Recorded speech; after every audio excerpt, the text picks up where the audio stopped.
about him. Jorge, how are you this evening? Great, guys. Thanks for having me. So happy you're able to join us tonight. I know you're such a busy man with a trip recently and another smaller trip this weekend just now. So so happy and blessed that you're going to be on the show tonight.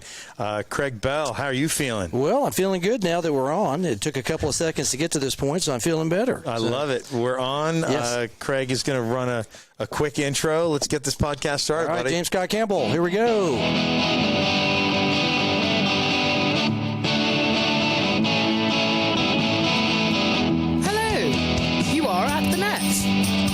Friends, to another episode of the At the Net podcast, powered by Tex-Mex Productions. Working the soundboards in the back of the house are our producers, D-Mac and Dave the Brain. Time to say hello to your hosts, Craig Bell and AJ Shabria, as they're about to take us through 3 sets of tennis, talking life and all the news as it seems to them. Ladies and gentlemen, Craig Bell. All right, thanks to our At the Net podcast girl. That's the great Margot Carter, right? Excellent. Always on she sounds really good always on Sunday night, doesn't she, in that British accent? All right. The word of the night. Okay, now I might mess it up because I'm not very good at this, but is it, I must try to say this in Cuban. Candela? Candela. Candela. Candela? Means on fire. On fire. On fuego in Cuban. In honor of our guest right there.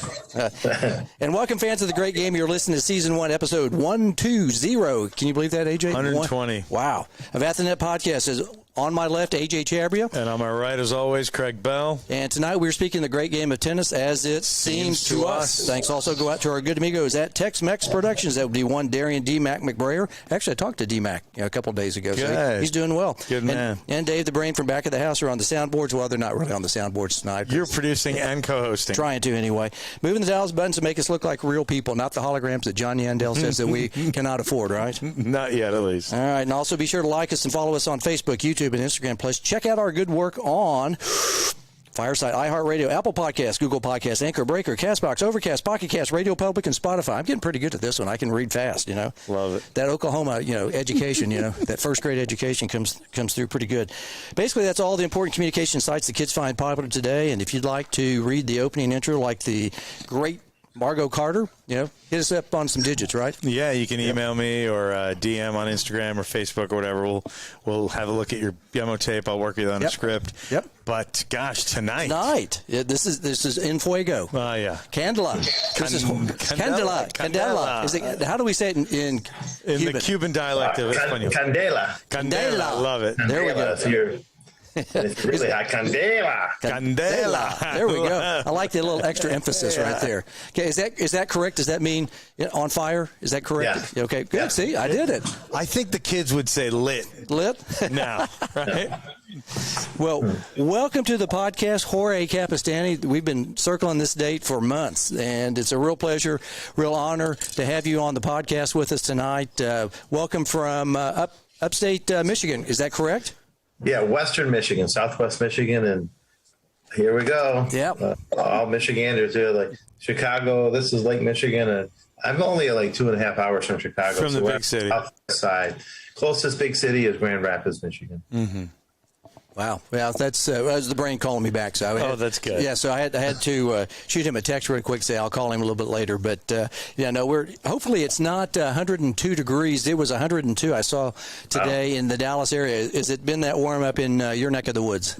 No, we had a really crappy spring, to be honest with you. A lot of high school matches were struggling to get done just with cold and wet. Yeah. But now it's a little more normal. We were in the 70s last week.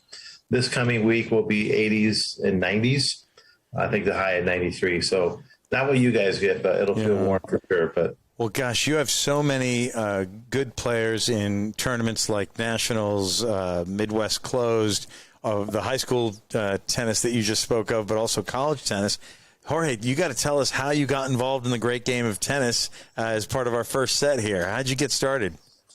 Yeah, well, it was really due to a family that I hung out with. They're my friends in junior high, the Bentley family. There's in where I live, there's a million Bentleys. They're out. Pretty much 90% of them are high school teachers, and they coach tennis. So when I was in junior high, Ron and Ray Bentley, they're twins, friends of mine, and their dad, Ron Bentley, they moved to Hudsonville, and I became friends with these guys, and they played tennis. And it was weird because they were really good athletes, and they had a big family. And the dad, Ron Sr., he was an elite athlete. He played at nose guard for Michigan State, when they went to the Rose Bowl, Golden Gloves national champion. He was really quite the athlete. He coached me a lot of those years from a wheelchair, believe it or not. He had a neck injury, and I had a surgery that went bad, and then he was in a wheelchair bound for a while. He coached us from a golf cart, and he had a broomstick to the gas pedal, and he would just do that. But I say he's the only guy. He was a tough dude. He became a mentor of mine for sure. But he was a tough dude. He can intimidate you from a wheelchair. I mean, the guy was tough. But long story short, Ron and Ray Bentley, they played tennis, and I never played tennis in the spring. I always played baseball, but their whole family played. And I thought, well, I kind of hang out with my friends. And luckily, my freshman year, I went out for tennis, basically because my friends played. And I was able to get the last spot on the varsity team, which was pretty cool. So I got to play matches. And then I fell in love with it. But the Bentley boys, Ron and Ray, they were the ones that kind of got me going. And then their father, and then Jerry, their uncle, they all helped me along the way. Ray Bentley ended up playing in the NFL for 13 years. He played for Buffalo Bills, all those Super Bowls and stuff. So a very athletic and good family. But I credit them to get me my start in the game. Oh, that is great. And then how did you fall in love with playing and coaching the game as well? Yeah, so I had a very fortunate thing for me. I was born in Havana, Cuba. So in 1960, that's right around when Fidel was acting up, my dad and my mom were there. They had two boys. They were 9 and 10. I was not yet born. The revolution happened. It wasn't until after. It wasn't like Fidel Castro was saying, hey, support me. I'm going to become a communist. It was after that he got control. And then he's like, oh, by the way. So that was a lot of people freaking out and a lot of people leaving at that time. And things were getting a little scary. My dad would hear stories of, all these 13, 14-year-old boys being shipped off to Russia for arms training and then coming back. And he was freaking out because he had a 9 and 10-year-old boy. But the thing that changed, I guess, the trajectory of his life and mine, there was a day that my two brothers, keep in mind, I'm not home. I'm not even alive yet. Yeah. Two brothers came home from Cuban school, and they were singing a pro Fidel Castro song. And my dad's like freaked out, like what's going on here? And they said, oh, Dad, the soldiers from the revolution came. We had an assembly in the school, and, they were telling us all the good things that are happening and how all the bad stuff was done, and Fidel was doing all that stuff. And they said, let's pray. We'll have some ice cream and we'll be done. And they prayed, and there was no ice cream. And then the soldier said, Fidel's just delivering. So let's pray and see if Fidel can give us some ice cream. And then it showed up. Well, he told them that story. And my dad said, that's it. We're out of here. This isn't going to go good. So what happened is, of course, my mom didn't want to leave. And, my dad actually worked at the Shell refinery in downtown Havana Harbor. They had to work for 2 years under license, 1961 Cuban Missile Crisis. Right. And they had to work, because that'd be the most likely place that the North Americans would bomb and stuff. So it was trippy. At the time, you didn't have to escape. Like right now, you have to escape Cuba or rash or something. But at the time, you could get going. But he was already nationalizing things. So friends who had a gas station, like, hey, the AJ gas station, well, now you can still work there, but now we own it. And people, so that stuff is real. People don't remember that. But so anyway, the idea was to get my two brothers and my mom out, and they wouldn't let my dad leave until he trained a certain number of people to do his job. But basically, when you left, you had to leave. I mean, you could take one suitcase and the clothes on your back, but the cars, you didn't get to sell them. You couldn't give them to your relatives. Your house is now their house. So there was nothing good. And you were kind of treated pretty badly. But we had an aunt in Miami, and the boys were going to come and stay with her. And literally in the summer of 61, my mom got pregnant with me. and she didn't want to leave in the first place. So she's like, okay, this is my bargaining chip. Yeah. So I'm not going to no stinking another country. I don't speak the language and have a baby.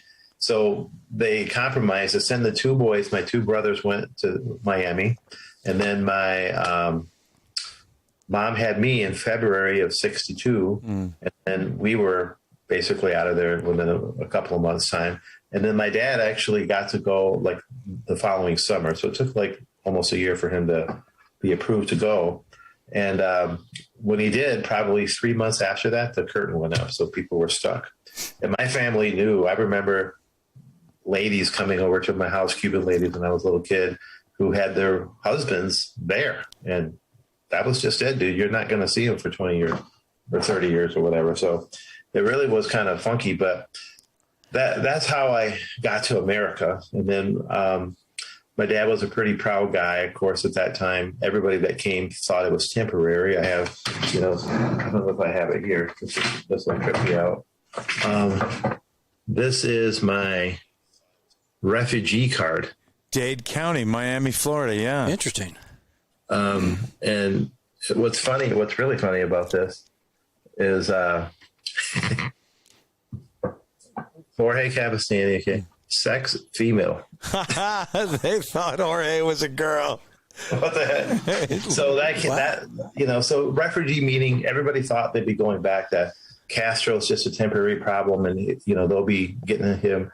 So my parents never really assimilated me much. We figured I'd be going back. But with each year, it didn't happen. The next year, now I'm 5 years old and I have to go to school and I don't speak English. It's all Spanish at home.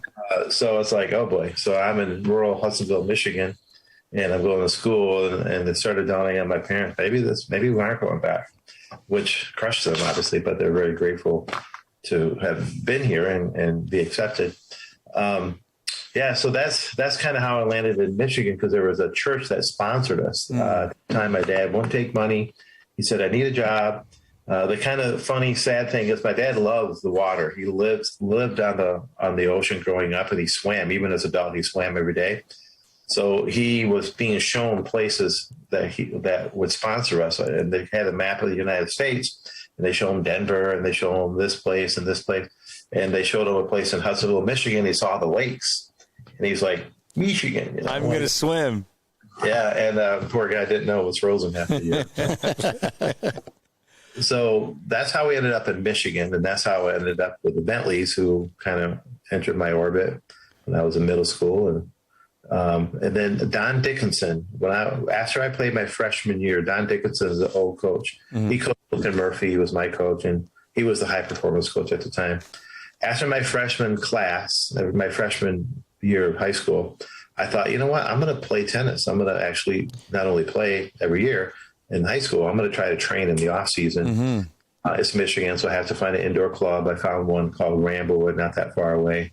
And I was naive. I go over there. I'm like 15 years old. I'm like, okay, how do you play indoor tennis and how's that? And mind you, we're an immigrant family, so my dad isn't going to be paying hundreds of dollars for lessons. But I just wanted to know, like, how's it work? And I was talking to him in his office, Don Dickinson. And he's kind of telling me, well, this is this clinic and this is this clinic. If you play high school, you can be in this clinic. He's telling me all this stuff. And I'm listening, but inside I'm kind of dying, because I'm like, this all costs money, man. And I tell him, hey, I can't pay anything, or, we're too poor to do. So I just kind of pretended to gather info. And I said, okay, well, yeah, this is cool, man. Let me talk to my parents. And I was walking out the door. This is a story, so it gives me goosebumps. I was walking out the door, mentally thinking, okay, I can't play indoor tennis. And right as I was about at the door, he said, hey, come on back here a sec. And he sat me down. He asked me a bunch more questions. And I think he might have read something. And he said, well, you can still do all these things, but if you can't afford to do that, one thing I'll do for you, I'll give you a walk-on pass, which is like literally a walk-on pass. Like, you pay me $20 a month and then you can walk on and use the course for free, but it has to be literal walk-on. You can't book it in advance, not even 10 minutes. You have to be present on site. And I'm like, boom, I'll take it, dude. Oh, you could just bring your bag and hang out and read, study, and a court opens and it's yours. So literally that was my life. I grabbed this other kid that I met in the summer from a different school. and he was in the same predicament. We meet there after school at 3:00.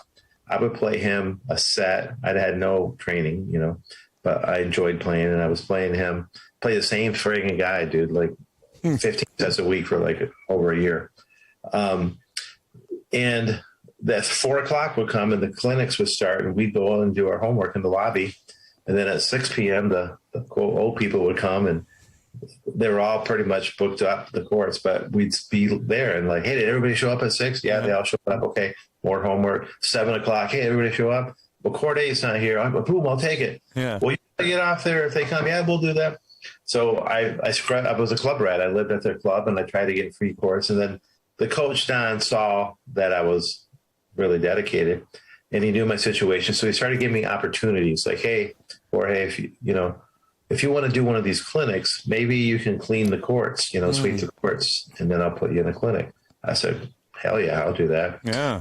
And then he's like, okay, next level, if you want to start cleaning the club, like the toilets and just vacuum the club. And, I took that job in the summer. He said, if you want to come back at night and water the courts and brush them at night, I'll give you more clinics. And I basically worked my way in it. He gave me a chance because he knew I wasn't going to be able to write a check. So I credit that dude for giving me my start at indoor tennis, where it allowed me to get better. And yeah, he changed the trajectory of my life for sure. Is that the Don Dickinson that used to run the El Conquistador in Tucson? You got it, David. That's yeah, him. He went from my club. Yes. El Conquistador. Okay. Yeah. I ran into him. I just saw him a few.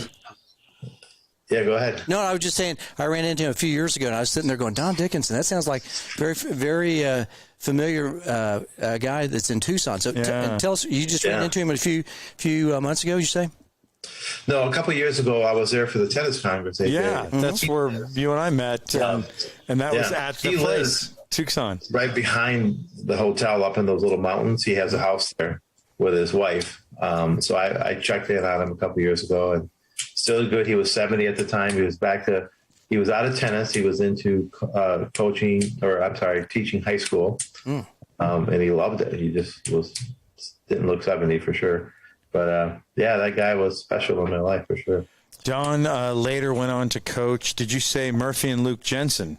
Yeah, he was Luke and Murphy's coach. Like Luke and Murphy. So if I'm from Holland, Michigan, they're from Ludington, just north, up the shore.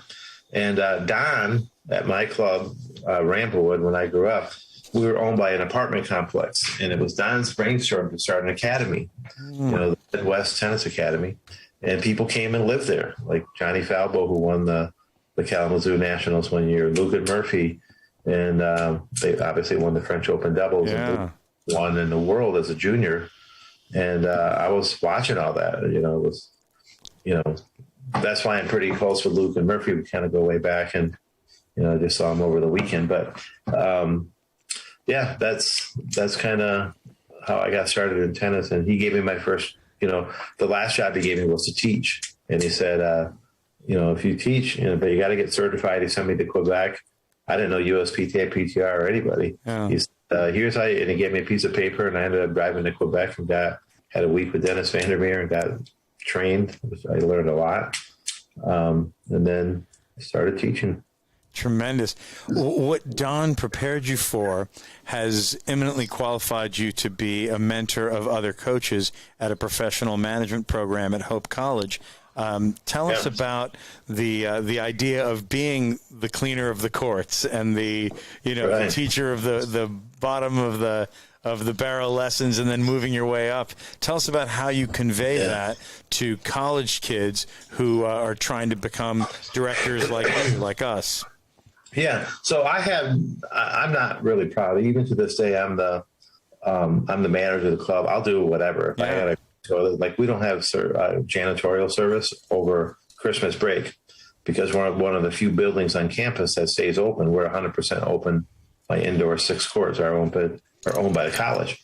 So, understandably, they don't have staff because everybody's done, but we can't be closed. So, I'll clean the stinking toilets every Christmas for a whole week because that's what has to be done.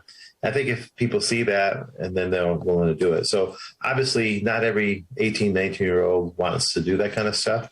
But I heard a motto a long time ago from Zig Ziglar, who I still believe. And his motto was, if you do more than what you get paid for, eventually you'll get paid more for what you do. So I tell that's the thing. I'm constantly putting that in the ear of our young PTM students.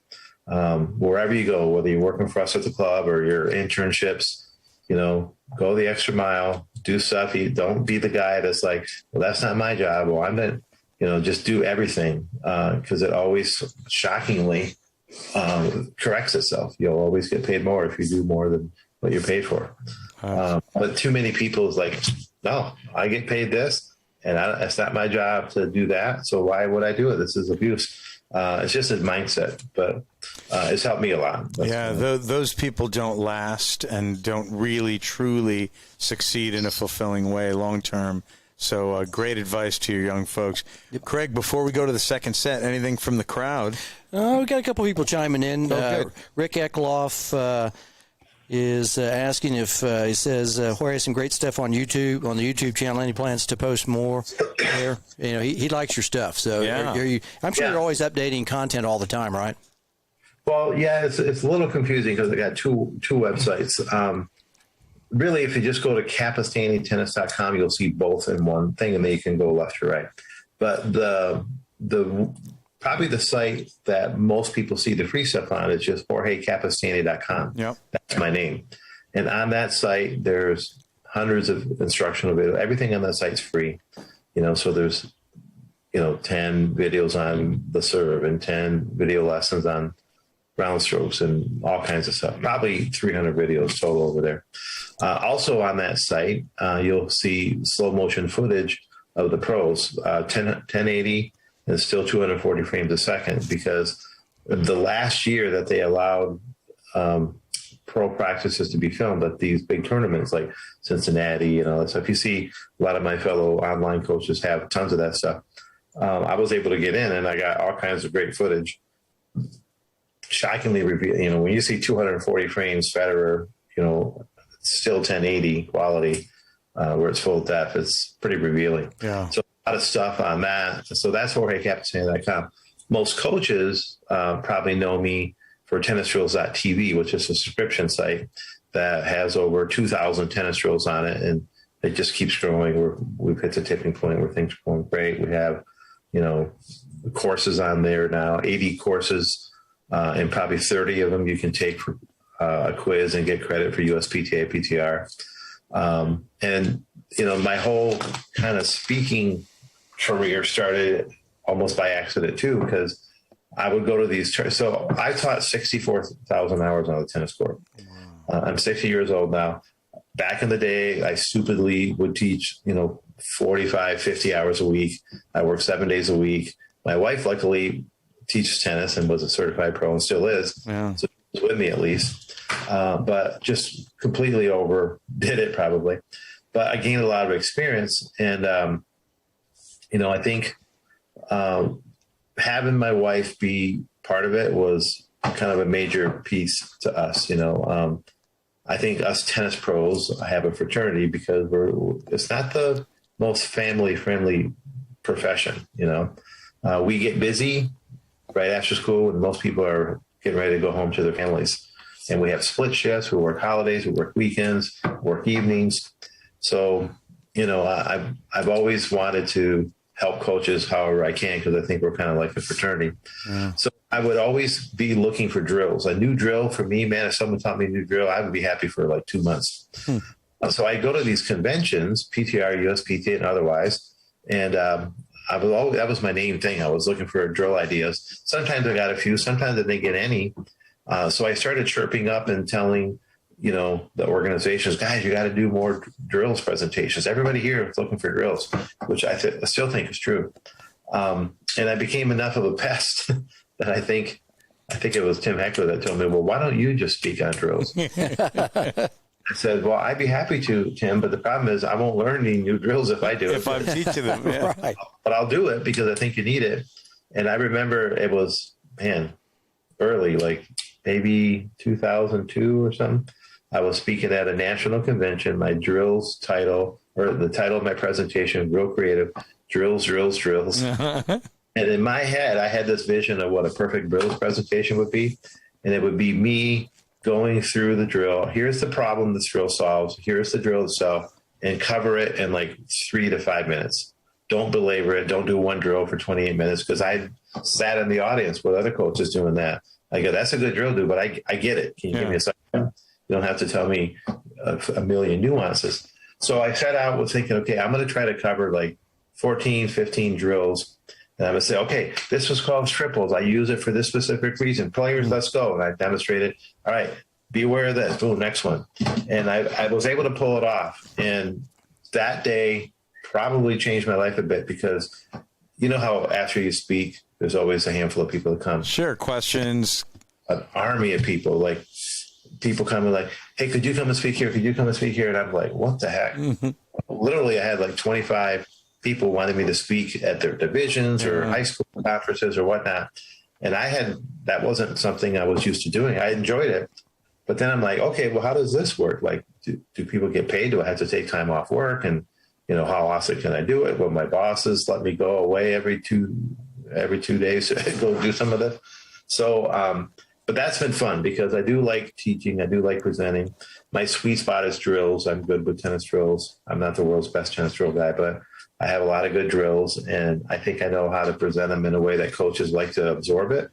And and then the Tennis Drills website has kind of evolved and kind of blown up, and now I get to travel the whole world. I've been to China talking on drills, and Norway, and Australia, and all over Canada, all over the U.S., Wimbledon. I got to go speak there. All because, of the tennis racket and a little Cuban dude that trade some drills to some people. Tremendous, Jorge. And they're well produced. You speak so beautifully on them. You're concise. And you even involve your daughter and your wife, who are both really good players. And they seem to, just kind of exemplify the things that you're trying to teach. Yeah, that's been a blessing for sure, because so we have my wife I met at Grand Valley in 1980. She literally was playing on the tennis court next to me, and I'm hitting with my friend, and I'm a freshman there. She's actually a sophomore at the time, junior at the time. And afterwards, her and Dewey Tran became a friend. I gave Dewey a tennis job, years later. Oh, wow. And, I go, who are these guys over here? And they introduced me. And so I meet her literally on a tennis court. And then oddly enough, this is a funny story. So I was fluent in Spanish. But all the reading and writing of Spanish that you would learn in school, I was doing that in English, because I was in the U.S. now. In the U.S., yeah. I never, even though I was fluent, I'm still fluent in Spanish, I never really learned to properly read or write it. And I wasn't very good at it. So I thought I need to get a minor in Spanish so that I can learn to read and write it, and at least use it, because I don't want to have a job and then say, well, I speak Spanish, I just can't write it, So they said, okay, well, we'll have to test you because you're already fluent. And they put me in third year Spanish, and Marty, my wife, is in third year Spanish. Third year, okay.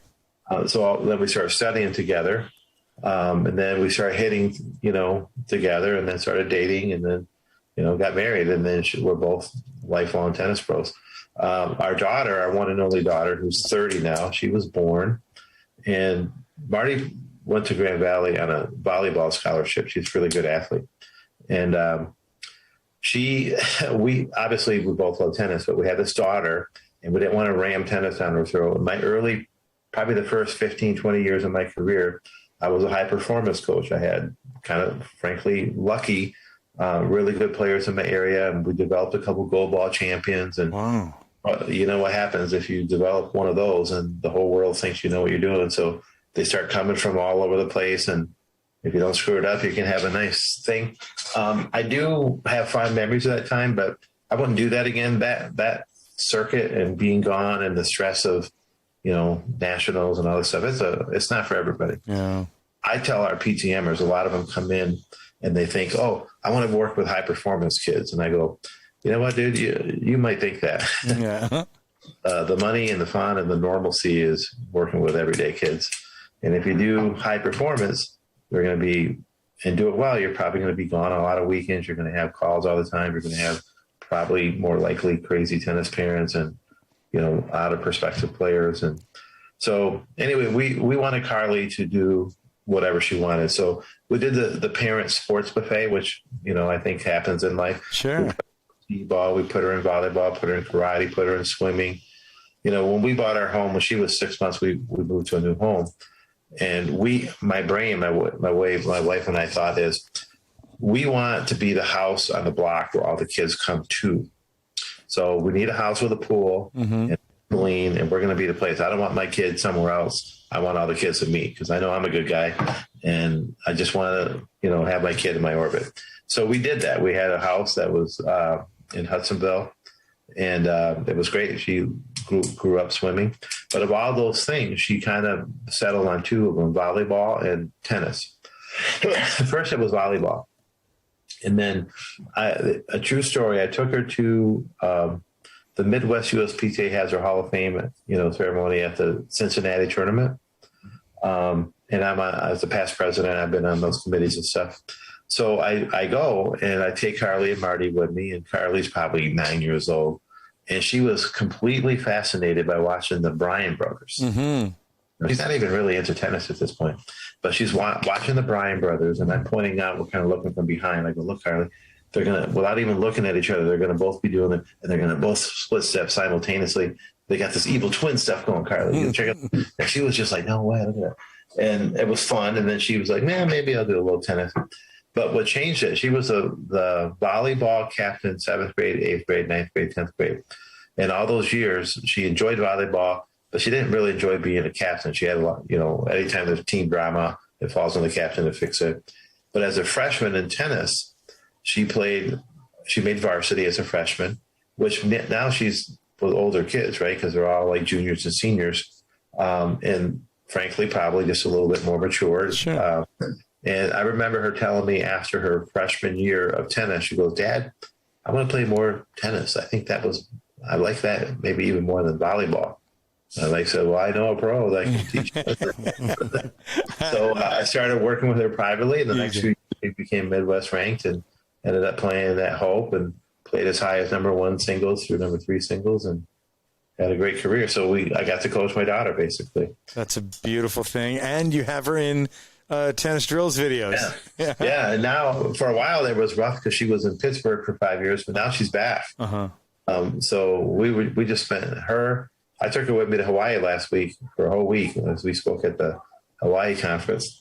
And but now she's in Grand Rapids, so she can be at my house in 20 minutes, so we can film way more. And I'm looking forward to that, getting her and Marty involved.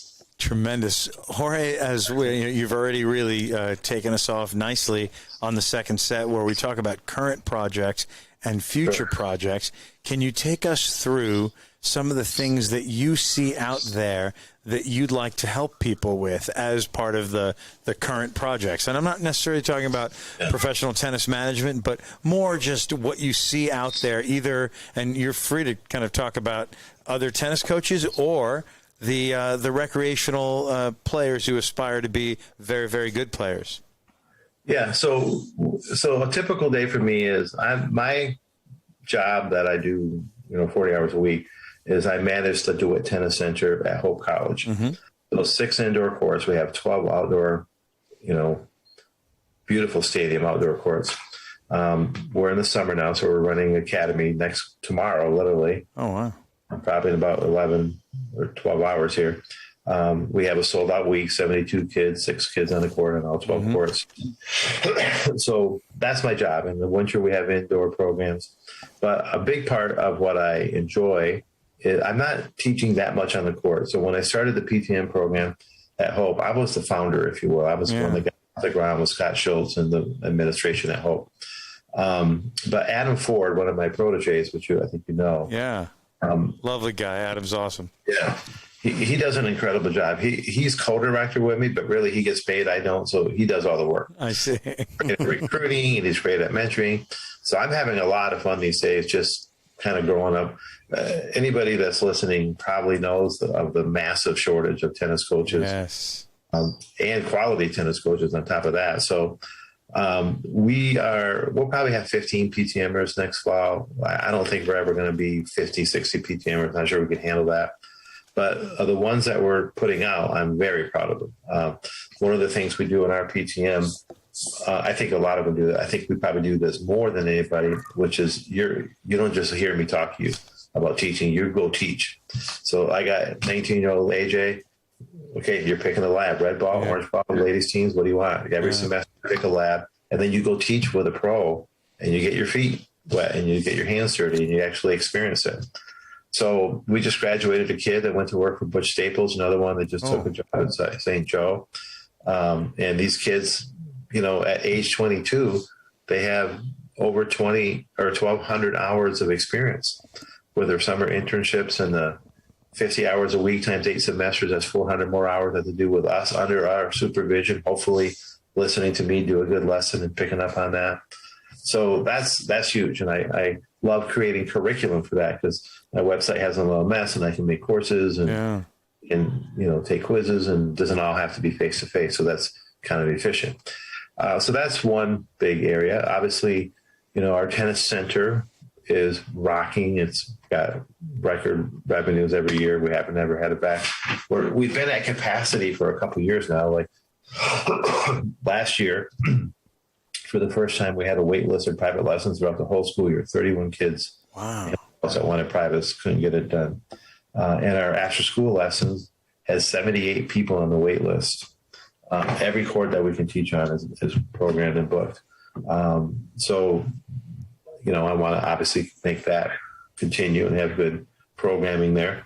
And then I love to speak. I love going and getting in front of coaches. Right now I've told this to a few people. If I have the opportunity to coach 12 high performance players or 12 whatever, or talk to 12 coaches about how they can do better drills, I'm way more likely to want to do the coaches, because I think in my head I can help 12 players, boom, but I can help 12 coaches, maybe help 1,200 players, because they go home and they're doing things differently and keeping people in the game and maybe doing funner drills that keep people coming back. So I see myself through that. I'm 60 now. I just bought a lot in Daytona, Florida, at this kind of crazy place where 55 and over community. Over the next 5 years, I already talked to the college. I envision myself. I don't want to just retire. And frankly, my online businesses are big enough that if I just quit Hope tomorrow, I could probably just make a pretty good living doing that, especially if I had 40 hours a week to dedicate to it. But I want to go drive to a tennis club every day, which I've done all my life. I want to walk in and want to be near tennis. So I think over the next several years, I'll take a few months off. I would really like to be a snowbird eventually, because Marty and I, we don't do anything with fun in the winter. Skiers are not sledders, we're not ice skaters, so pretty much we just try not to die in the winter. So I'd love to be in a warmer climate like you guys are for a few months a year. And I don't think I'll ever move outright, because as long as my daughter's up here in Michigan, I'll probably be more of a snowbird. But that's kind of like how I see, what's keeping me busy and how I see spending my time. It's that kind of stuff. I love traveling. I'll probably do more of that, talking to coaches and coaching up coaches. Jorge, that was a great sort of a summary of your future projects. Let's back off a little and tell us, how did a 50-something-year-old guy get so good at the technological aspects of being an online presence in the tennis world? Yeah. So there's two skill sets. And first of all, I think I have an admission to make. A lot of people, because I have so many videos and a couple of different websites, they assume that I'm super techie and I know stuff. But one of the smartest things I did, I have a guy that works for me full time. He works for my company. So before, when I started my company, it was a hot mess. I had this t-shirt company called Havana Bob's Tennis Shirts. It's still around. I remember it. And I took the money and I said, I want to do tennis drills because this is my passion and this is what I think coaches want. This is 2007. So I'm like, okay, I guess I need to have a website. So how do I get it? So I shopped around and I need to have someone film this stuff and edit it, and chopped around. Adam Ford was my first guy because he studied that stuff. And back then, AJ, people said, well, if you're going to have, like, I kept saying, it's got to be like YouTube. It's going to be like a video of me showing a tennis drill and a bunch of others in a library, if you will. Everybody told me, okay, here's how you do it. You got to have your site has to be Flash. I don't even know what that is. Yeah. Videos, you want to have your videos Flash because that's how video is done on the internet. I said, okay. So I went out and I built it. First guy I hired totally screwed me over. He told me it'd be $12,000 to do the site. By the time I was 25, it still wasn't done. So I got rid of him. Yeah. Then I hired a medium-sized company, which now they're charging me $100 an hour, and I'm dying. So I didn't have a lot of money, but I was blowing through my money. I just wanted to get it to be, break even, which we did in a couple of years. And then I hired a part-time guy because I was killing Adam with all the editing. Yeah. And he started doing it, but I don't film every day. I don't need to put out, 40 hours of video a week. But that really helped. So I paid him before I paid myself. And then as it got bigger, I paid him more. So I could just kind of stay out of the day to day and just do the content. And that's the case now. Now I can pay him and I can pay myself. He's full time with me. He's a W-2 employee. So he's really the editor and the camera guy and films. And I have these amazing cameras that shoot in 4K that I paid $1 million for, B&H photo, and I literally don't know how to turn it on. He'll walk me through it, like the red button. Okay, now you got to go over here. I'm like, dude, just get over here, and I'll get into it. So that was how I was able to do that. I think I'm probably a little better than most 60-year-olds when it comes to tech, but I'm definitely not a whiz. I can open up a Zoom meeting and do that kind of stuff, and I can do some basic website. I found a different guy that saved me, James Belanca. He's a WordPress website builder. Ian Westerman turned me on. From Essential. Yeah, and Ian heard my story about how I was dying. He says, you got to give this guy a try, and he saved me. And it's been working for 10 years, like clockwork now. I never have any issues whatsoever, and it's all up and running. So yeah, that's and I'm really happy because the college kind of gets that. They let me do my thing on the side and helps me stay there, and I can give up a little bit of money, and they have a little more freedom to do that kind of stuff. So they're willing to do that kind of stuff with me. Sounds good. Well, as we wind down the second set here, Craig, what do we have from our good friend Pete Peterson on the comments there? Hey, Jorge, do you know Pete? Have you ever met Pete Peterson? That sounds familiar for sure. Brilliant player. Played a little pro tennis in the 90s and college tennis against guys like me in the 80s. Nice. Pete. He's a fellow coach like great us. Guy, yeah. Yeah, he's texted. He's checking in from the Navajo Nation, Windrock, Arizona.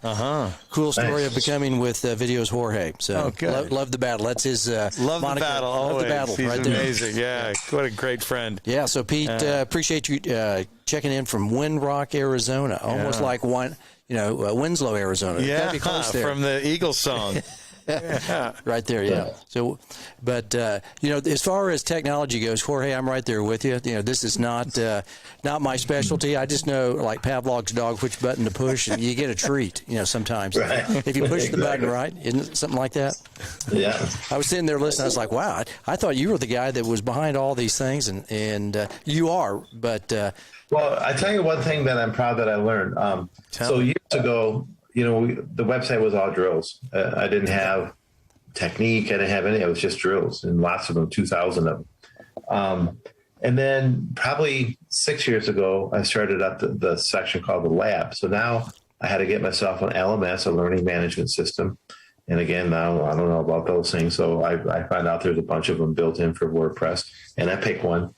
And one of the funnest things I do now is build courses. So for years, people on the Tennis Drills website would say, do you have anything on how to teach a forehand, like technical stuff? I go, no, guys, I'm not a technical site. Yeah. I'm a Tennis Drills site. And I resisted it for probably 4 years. And then finally I thought, you know what? I'm getting enough questions for it. So I can do it. So I launched a new section probably a month ago in the lab called Technique. go there, it's technical courses. So it's how to teach the serve and how to analyze the serve. So we go through Mark Kovacs's 9 points, and I show you 4 or 5 different people. So we're all on the same point. Here's the 9 checkpoints, so you know what to look for. Here's some progressions if you're teaching groups: progression 1, progression 2, progression 3. Pick whatever the one you like. And then I do corrective measures, because what I find is diagnosing a problem in tennis is easier. I can teach a 19-year-old PTMer to diagnose a serve issue. Yeah. Teach him the 9 checkpoints and tell him what to look for. Then he gets his phone out and he videotapes the guy. And then he looks and he can say, okay, 1, yeah, that's good. And so that part's easy. What that 19-year-old won't have is 40 years of experience to say, okay, you got a weighted tray on your serve. Let me show you how to fix that. He can say, here's your weighted tray. He's like, I don't know how to fix it, but I can tell you what it is. So that course has probably 30 different fixes for common things and that kind of stuff. And I can build my own little course inside the LMS. I can do that on my own. So I make a little quiz for it, and I can make a certificate. Awesome. So I'm doing that. And I know that I'm getting emails from people like, I just did a private lesson course where I dumped all my ideas of what I felt helped me in my career. I had wait lists for privates my entire life. I was able to develop 3 gold ball winners. And a lot of it was technique, but a lot of it was just these extra things, like helping the kids set up a tournament, training the parent on how this is going to work, showing the parent this is how much your kid should be training. If they want this aspiration, this is the workload you should do. I had this document that I guarded for years. It was now it's on the website for people. It's skills to accomplish by age division. So 10s, 12s, 14s, 16. So I knew if some kid said to me when they're 10 years old or 12 years old, I want to be nationally ranked. I said, okay, I know the roadmap. I've taken people down this road. Yeah. But we've got to get down. When you're 14, you got to have, and I divide it by the 5 play situations. So we look at the serve, the return of serve, baseline play, net play, and pass the shots and blobs. Those are the 5 things you do when you play tennis. And that's all you do. So that's my package. So I look at anybody. I look at you. I look at Greg. I look at my daughter. And I rate them on these 5 areas. I say, okay, this area is way ahead. This one's way behind. And I had these things when I was 10 years old for the serve. I wanted certain things. When I was 12, different checklist, 14, different. And that guided me. And to me, back in the day when I wasn't speaking, I was very like, I ain't telling anybody this stuff, man. This is how I get it done. But now, I'm not really competing with other coaches for that. So it's out there. But I love hearing from people like, oh my gosh, I'm going to show that, Butch Staples taught me on one of my courses the other day. I'm going to make that mandatory for all my pros. Man, I'm good for life. If I hear Butch for something, I'm like, okay, I'm loving that course. Tremendous. Yep. CB, anything else in the second set, or should we go to the third? We can go to the third. Mark Faber was checking in a little while ago. Favorite college. Yeah. What a great individual. Love listening. So Mark chimed in a little while ago. Always like have a former guest listening in as well. So and Pete as well. By the way, he did a hell of a job. I was at his club yesterday with Luke and Murphy Jensen. Yeah. Fundraising event there. This is down in Toledo, Ohio. Is that right? Yeah, at his clubs, the Twos there. So he did a great job. It was a good, I know right. I've done similar things. It's a lot of work. So if you're hearing me, Mark, good work, buddy. Jorge, you're always applauding the work of others too. And something that needs to be said is how knowledgeable you are. It's ridiculous and voluminous, but how gracious you are in person and online. And it's I just wanted to take 17 seconds and congratulate you and thank you for that. And if I may go, another 10 seconds, I'm in the presence of greatness. You're both master pros. How'd you do it? I got to ask both of you guys, what kind of work did you put into it, and what can we all learn from you? Well, my master pro story was kind of interesting. So, you might know a name, Brian Marcus. He's a guy. I used to work for Brian in Michigan. Mm-hmm. He was a great. He retired now. He used to be at the Atlanta Athletic Club, a big club there. Anyway, he's from Michigan. He played at University of Michigan. He was a pro at East Hills and Grand Rapids, where I taught under him. And he kind of mentored me early in my career and kind of told me, like, I'm looking at Brian. When I decided I wanted to be a tennis coach, I was a decent player. Like my highest rating ever was maybe a 5.5. Mm-hmm. So that's like, as you know, a million miles from the Pro Tour. No one's going to take lessons from me because of some history I have on the Pro Tour. Brian had actually been on the Pro Tour. So I thought, okay, I can't distinguish myself that way. So I was at a USPTA meeting, and another friend of mine, Roy White, was the president of our district at the time. And he brought up this document, said, hey guys, if you're USPTA, you should probably aspire to be a master professional. Mm-hmm. I didn't even know that existed. So anyway, if you want more info, you should call them, but that's something you should all be trying to do. So I thought, okay, maybe that's something I can do to distinguish myself and kind of earn a master's, if you will, in teaching tennis. Mm-hmm. So I started the process, and I called, and it wasn't online. I remember it was so long ago. They said, we'll mail you a thing, and it was a document with the 6 areas you got to fill out. Okay, you got to be a writer, you got to be a speaker, you got to coach some kids, you got to go to education for yourself. And I said, okay, I can do that. I remember starting a file on my desk at work, and everything I did, I just put in that file. And then eventually, I had to compile it into a book. The hardest part, I've helped a lot of people along the way as they become master pro. For sure, the hardest part is you didn't document stuff. Like, I did that 10 years ago, but how do I get a sheet from the director of tennis that says I was the, tournament director for that national thing? Yeah. So, but yeah, it was a lot of work, but I'm glad I did it, because pursuing it made me do things like writing that I probably would have never done, or publishing that I probably would have never done. I was good. I had enough as a player, it's not that hard. I played enough tournaments, and I was really strong with the developing players. I had some nationally ranked kids already. So to me, I had to be purposeful about the writing and the publishing, because I had nothing. I probably would have never written an article ever if I didn't need to for a Master Pro. But yeah, it's an honor to have. It's a fun look at where you've come from. I'll put it that way. I'm kind of a similar story. Yeah. I didn't have much on a playing basis. I had to play one. I didn't play much after college. I just went directly into teaching, and so I didn't have a big playing history. From age 24 on, and I had to play in one tournament to just get a ranking in 50s in USTA Texas. And that was the last time I played singles. I was like, that was 10 years ago. I was like, damn, no wonder I didn't play singles. I was like, oh, well, but I did get a ranking, so that was kind of. You're still so good, CB. I can hit the ball, but you're equally as gracious and humble as Jorge too. But it was fun looking back at all the things that I think that I did over the years. I saved a lot of stuff. I was very good. You're a good filer. You're great. Yeah, it was about 800, maybe 900 pages that I put together, and I felt bad for the lady. One of our members is a lawyer, and I was talking to her one day, and I go, hey, would do you think that you might be able to look at this? Would there be able to some type of person that that might be able to put these documents all together in one little CD? And she goes, oh yeah, my secretary does that stuff all the time. So I took it over to her, and she's like, oh my gosh, oh man, here comes Craig with his Master Pro stuff. It was about 8 inches, so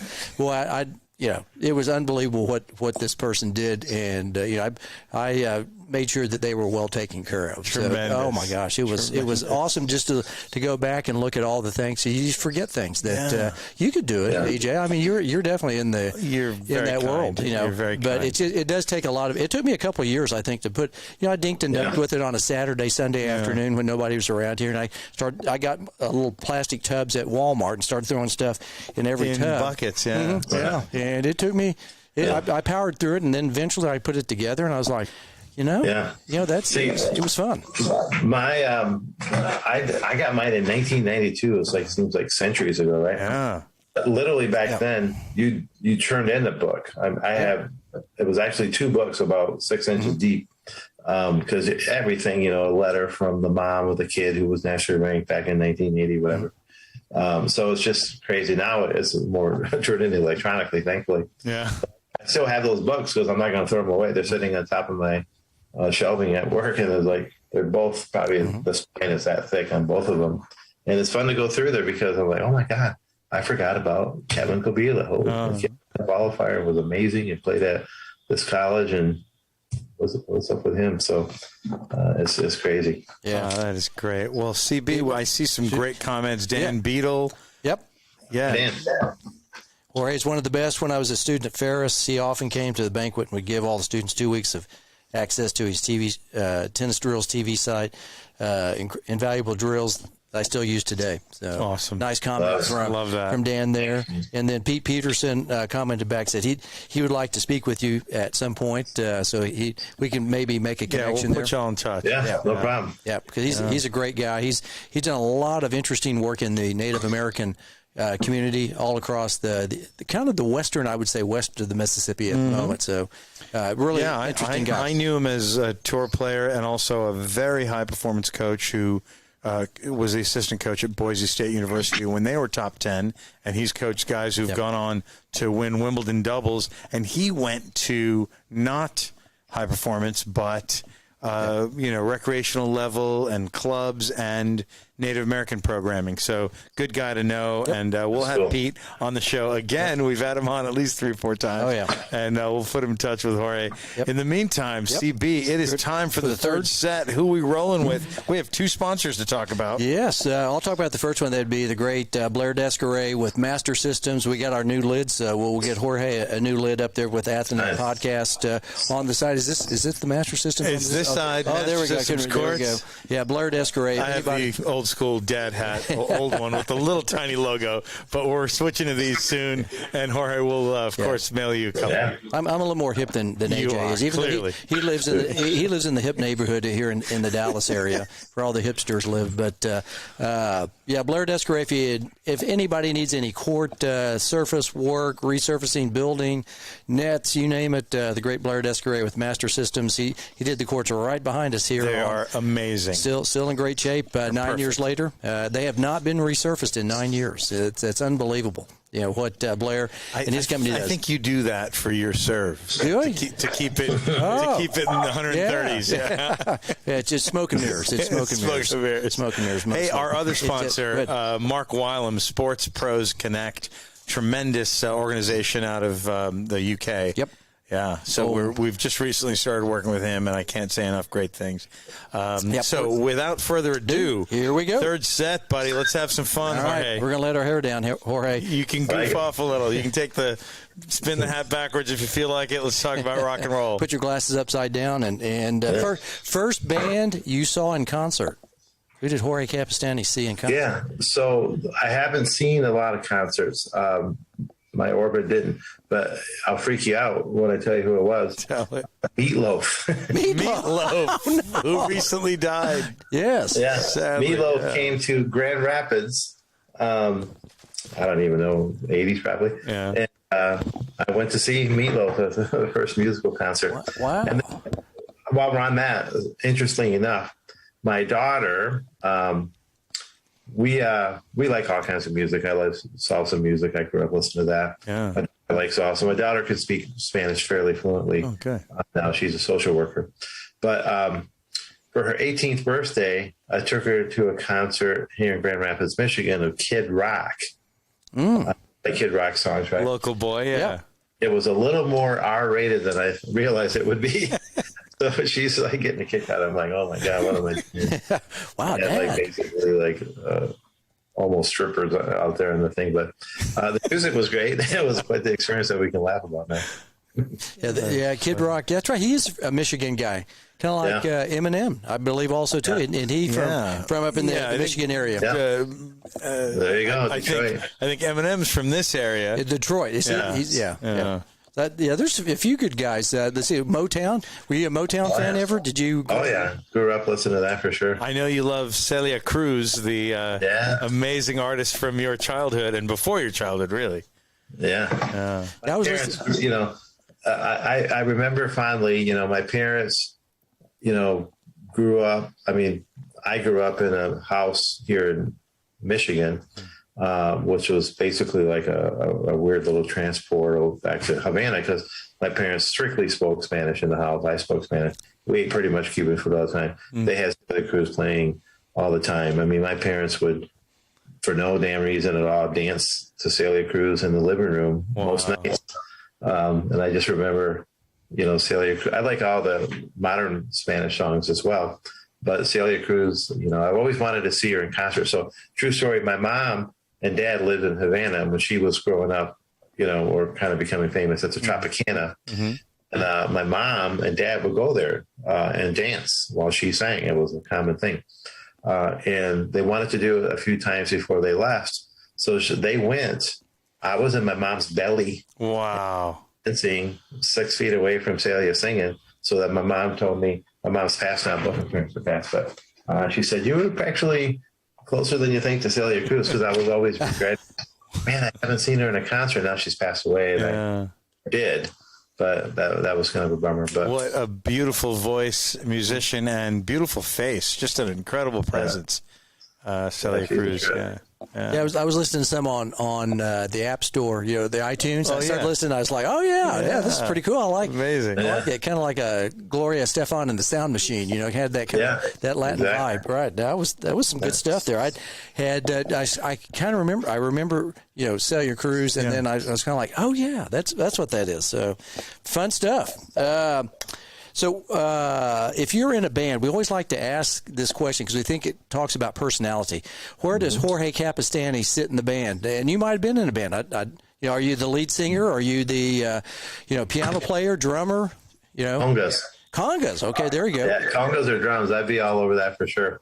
I never was an instrument player, and I don't sing. So, my wife came from a very musical family, and they all sang and played the piano. They all had skills. My daughter played the flute when she grew up, or clarinet, not extensively, but she was into it. Mm-hmm. And we did. I mean, it was just the way it was. I didn't have any friends that played instruments. I didn't play instruments. I didn't know anybody that played instruments, but we liked music. But yeah, I think timbales, the Tito Puentes, the timbales, listen to the songs. That's what I find myself doing, kind of playing on my desk. You're up Craig's alley. You're an accomplished glockenspiel player. It's kind of like the xylophone. Yeah, very similar. Very similar. Yeah. I just like to say glockenspiel because it was right behind me. I was in high school marching band. I was. My wife says she goes, I never would have gone out with you because I was in the band and I was on the tennis team in high school. And she goes, that was nerd alert, double loser. And I was like, yeah, that's right. Yeah, sorry about that. But yeah, the glockenspiel was right behind me. I played trumpet, a very bad trumpet, for 5, almost 6 years. And so would you be a singer when you're playing the congas? Or are you just more want to be in the back, just kind of enjoying? Probably in the back, jamming out. But if they need to have a speaker introduce the band, I can do that too. But yes, you are a speaker. I'm not a very good singer. I've never taken a single lesson on it, and I think my wife laughed at me once when I was in church singing. So. I know I kind of not good at that. So I'd be petrified of singing somebody in front of somebody. But I put me in front of 2 million tennis coaches, and I'm super happy. I'm not scared at all. But singing, that would be rough. Playing the congos, I'm not good at it, but I'd have fun doing it. I'm a great hummer. Yes. I'm not singing. All right. Now, we're going to go to the second part of this set in the third set. Now, I know you talked about working at the Racket Club with Don. Was that your first job? Was that your first paid job? No. So we were sponsored into a town called Hudsonville, Michigan, and the nickname of Hudsonville, Michigan is Salad Bowl City. Oh. Because there's this, I don't know if this is a phrase that's a Michigan phrase, but maybe you've heard of muck, M-U-C-K. It's a certain type of soil that's almost mud. I mean, it's super fertile. It's really black. And it's very moist, and it's perfect for growing, produce. So all around my home in Hudsonville, there were blueberry farms, onion farms, celery farms, lettuce farms, carrot farms. And most of us, when we were little, the very first thing we could do before you could get a job is we could go to the blueberry farm, and they would let you pick blueberries. And for every pail that you pick, they give you 25 cents. So me and my friends were like, man, the fair's coming up. We got the money to go on some rides. So we would work, frankly, pretty hard. Probably some child labor. But we would take these little metal buckets and go out in the fields. And I could go there too as a patron and pick my own or just buy them. Most people just buy them. But if you wanted to drive up to this farm, you could go pick your own, or you could just buy some. And the third option was you could be a worker. Anybody could do it. You really weren't hired. They would just say, bring it, go out in the fields, bring in the bucket. Every bucket you bring us, we'll give you a quarter. So me and my buddies kind of self-hired ourselves, and we did that. So that was first before tennis. And then the next job was similar. I worked at another produce place that did onions, and they would do these 50-pound bag of onions. Ooh, that was like the most brutal job. My job was with a couple other guys was to sit at a conveyor belt and grab 50-pound bags of onions and stack them on pallets. You had to stack them a certain way, so they'd be about as high as your chest and then next. And literally 8 hours a day, I was lifting 50-pound bag, dropping here, 50-pound bag. So I did that for one summer, and I said, "There's no way in hell I'm doing that next summer." I bet you got pretty strong though. Yeah, I think I did. I definitely got strong, and my grip was better. Yeah, for tennis. Another, I'm 90% sure that's automated now, but that place still exists. I drive by it in my old town, Hudsonville, which is like maybe 15 minutes from where I live.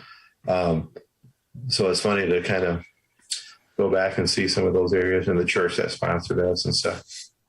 Isn't it amazing how many people we've asked this question 120 times now, and it's interesting all the jobs that people have done before they got into tennis. I mean, it's a lot of labor, and I didn't have a paper route. We've had a lot of paper boys. Yeah. We've had a lot of people who've done various other things, but it seems like hard work. At an early age. Child labor laws. Yeah, probably same thing. On me as well, and you. All of us, really. All the remarkably successful guests like Jorge, like you. Everybody came from humble beginnings and a part-time job, and I'm almost convinced, in fact, I am convinced that it is a competitive advantage to have a job early on and not just devote all your time to sports, leisure, and then just academics. Right. Yeah, there was, I wouldn't say we were poor, but we didn't have a lot, and we didn't really go hungry. I would never say that. But also, my dad wasn't going to be giving us money. He was just trying to pay the bills.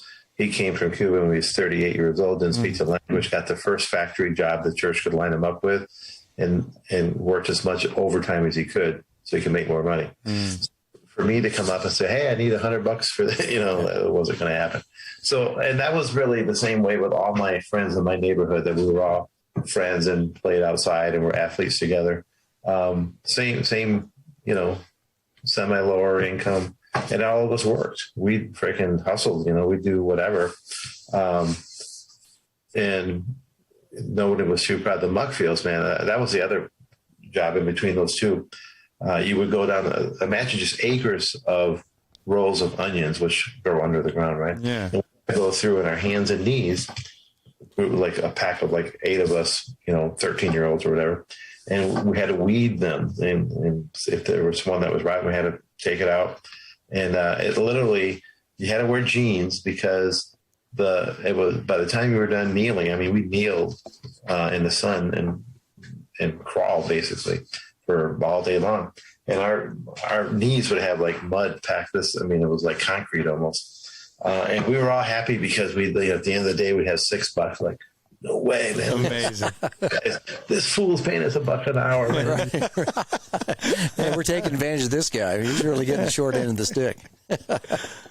Good stuff. Favorite movie, TV shows? Kind of what do you watch much? On the I like comedies. I like military movies. I can't wait to see Top Gun. I hear everybody it's amazing, and I want to go. I haven't been in a theater. I have like Netflix, and I watch a lot of cool stuff on there, but I like going to theater, and I plan to go back, but I want to do Top Gun in the theater. That'll be my comeback movie. So I haven't been in one since COVID, but they're open now in town, so I want to do that. And I like stand-up comedians. Marty and I will watch a lot of specials of stand-up. We love Brian Regan. Oh, Regan's hilarious. The new guy, Nate Bargatze, is unbelievable. Nate's from Nashville, not far from here, actually. Yeah. I don't know how new he is, but we caught on to his stuff. He's got great stuff. So I've always had this thing in the back of my head that even when I had Carly in the house and we were raising kids, that you had to be intentional about bringing comedy and fun into the house. So we always watch, I don't really like horror films. I get scared. I'm not looking at going, watching any of those ever really. But yeah, we like comedies and we like, action stuff. I like all that kind of stuff. I think if I had to pick, it'd probably be a comedy. Mm-hmm. That's what I'd probably go to the most. Although I am pumped about Maverick or Top Gun, whatever the title is. In our pre-show banter, we made reference to a bit we used to do that was a direct ripoff of Jerry Seinfeld's Comedians in Cars Getting Coffee. Brian Regan, have you seen the episode? Brian Regan on Jerry on Comedians in Cars Getting Coffee? Yeah, I did actually. I believe there were two of them, and they were in Los Angeles, but not in the city, but out in the beaches. Oh, yeah? And I was just like I had to pause it. It was just too much. It was so damn funny. I love that one. Yeah, I love those guys, and I tend to like the cleaner comedians. I'm not against seeing like some of the dirty comedian or a swear. I'm not against it necessarily, but I prefer the clean ones and those guys, man, where you can be that funny and not have to drop F-bombs every 2 seconds. That's a skill. Yep. I know Craig's a massive Seinfeld fan, and not just the show, but his stand-up, he maintains that position where, look, if I can be funny without using the F word, I'm gonna it's easy. Everybody can drop that. That's not Or like Jeff Foxworthy. I love, because being from the South, you're a redneck if, all those funny ones. I was looking at something. You might be a redneck if you have 4 dogs under a trailer. Stuff like that. Breakfast, lunch, or dinner? Are you breakfast guy, lunch guy, dinner guy? Dinner. Yeah, I love cooking Cuban food. My wife cooks, but doesn't really love to cook, and I kind of tend to love to cook. And I like to cook. Really, I love all kinds of ethnic food. Seemingly, and my daughter is great. She'll eat anything, but she has a peanut allergy and sesame seeds, so we got to be real careful what she eats. But if I make it, then I know it's not. But if we go out to a restaurant, probably 6 times out of 10, it'll be a Mexican restaurant. Mm-hmm. With some good ones here in town. We just love it. I don't know why. Marty asked me a couple of years ago, if you had to only eat one kind of food for the rest of your life, what would it be? I said, well, thought maybe Cuban, but probably Mexican. But my mom was an awesome cook. And Cuban food's a little unique. It's not like there's rarely found around here. So I like cooking. During COVID, I would cook giant pots of rice and black beans and just bring it to people. Yeah. It's helped me stay sane and help them get a nice meal out of it. But I love to cook. I consider myself a halfway decent cook. Well, in honor of Jorge, I had a Cubano at Jimmy John's today. So the Cuban sandwich. The Cuban sandwich. Oh yeah. The press, the toasted. Oh man, it was awesome. Mustard and jamon. Yeah. It had the pickle on it. One of the kids working for me this summer just told me, have you had the Cubano at Jimmy John's? I'm like, what? I didn't even know they have it. But they do. It's good. I eat he said he gets it every time. He likes it. No, it's awesome. I get the little Dijon mustard on it, a little spice on it. Love it. I'm not real spicy. This is the guy that eats the spice. I mean, he takes it like, candela and fuego. Candela. Man, he's caliente right there. All right, so speaking of dinner, okay, so we always like to ask this of our guests. If you had a dinner party, a soiree, shindig, hoedown, like we say in Oklahoma, a dinner party, let's say, we know we'd be invited to this party. For sure. Right.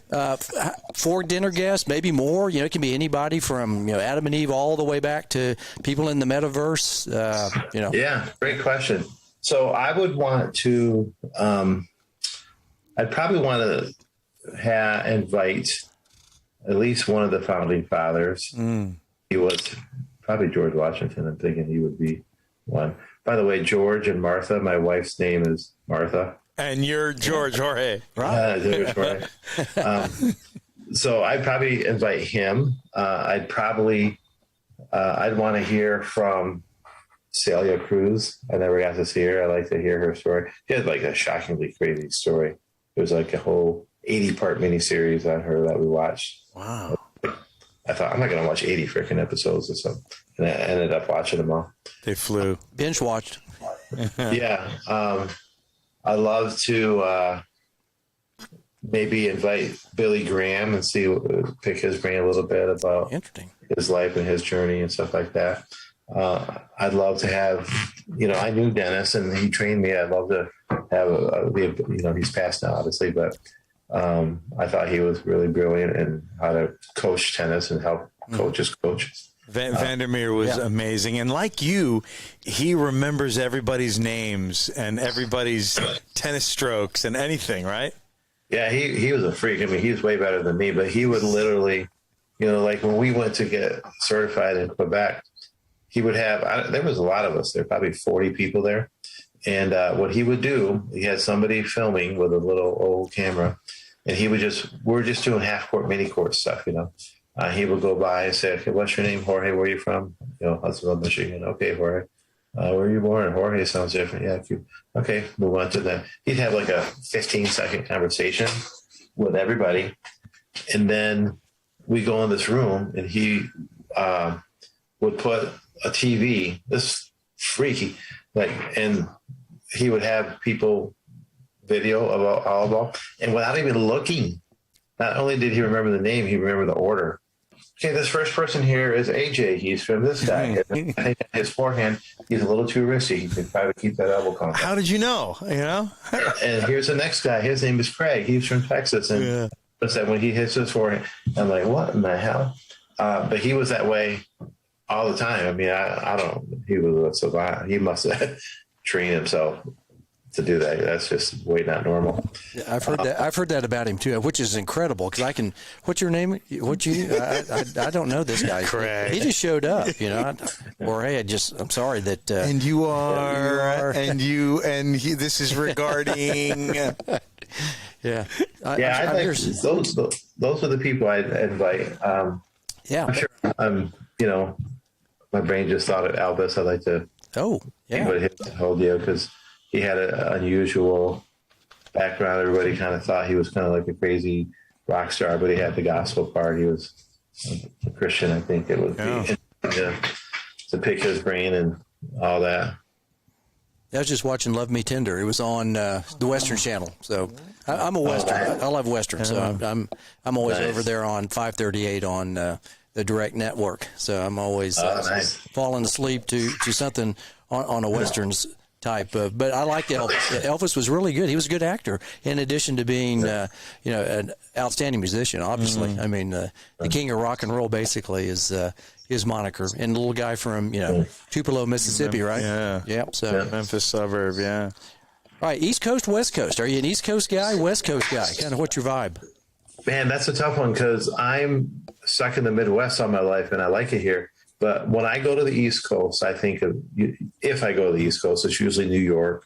I went to Boston for the first time, and I love going to the Open and hanging out there.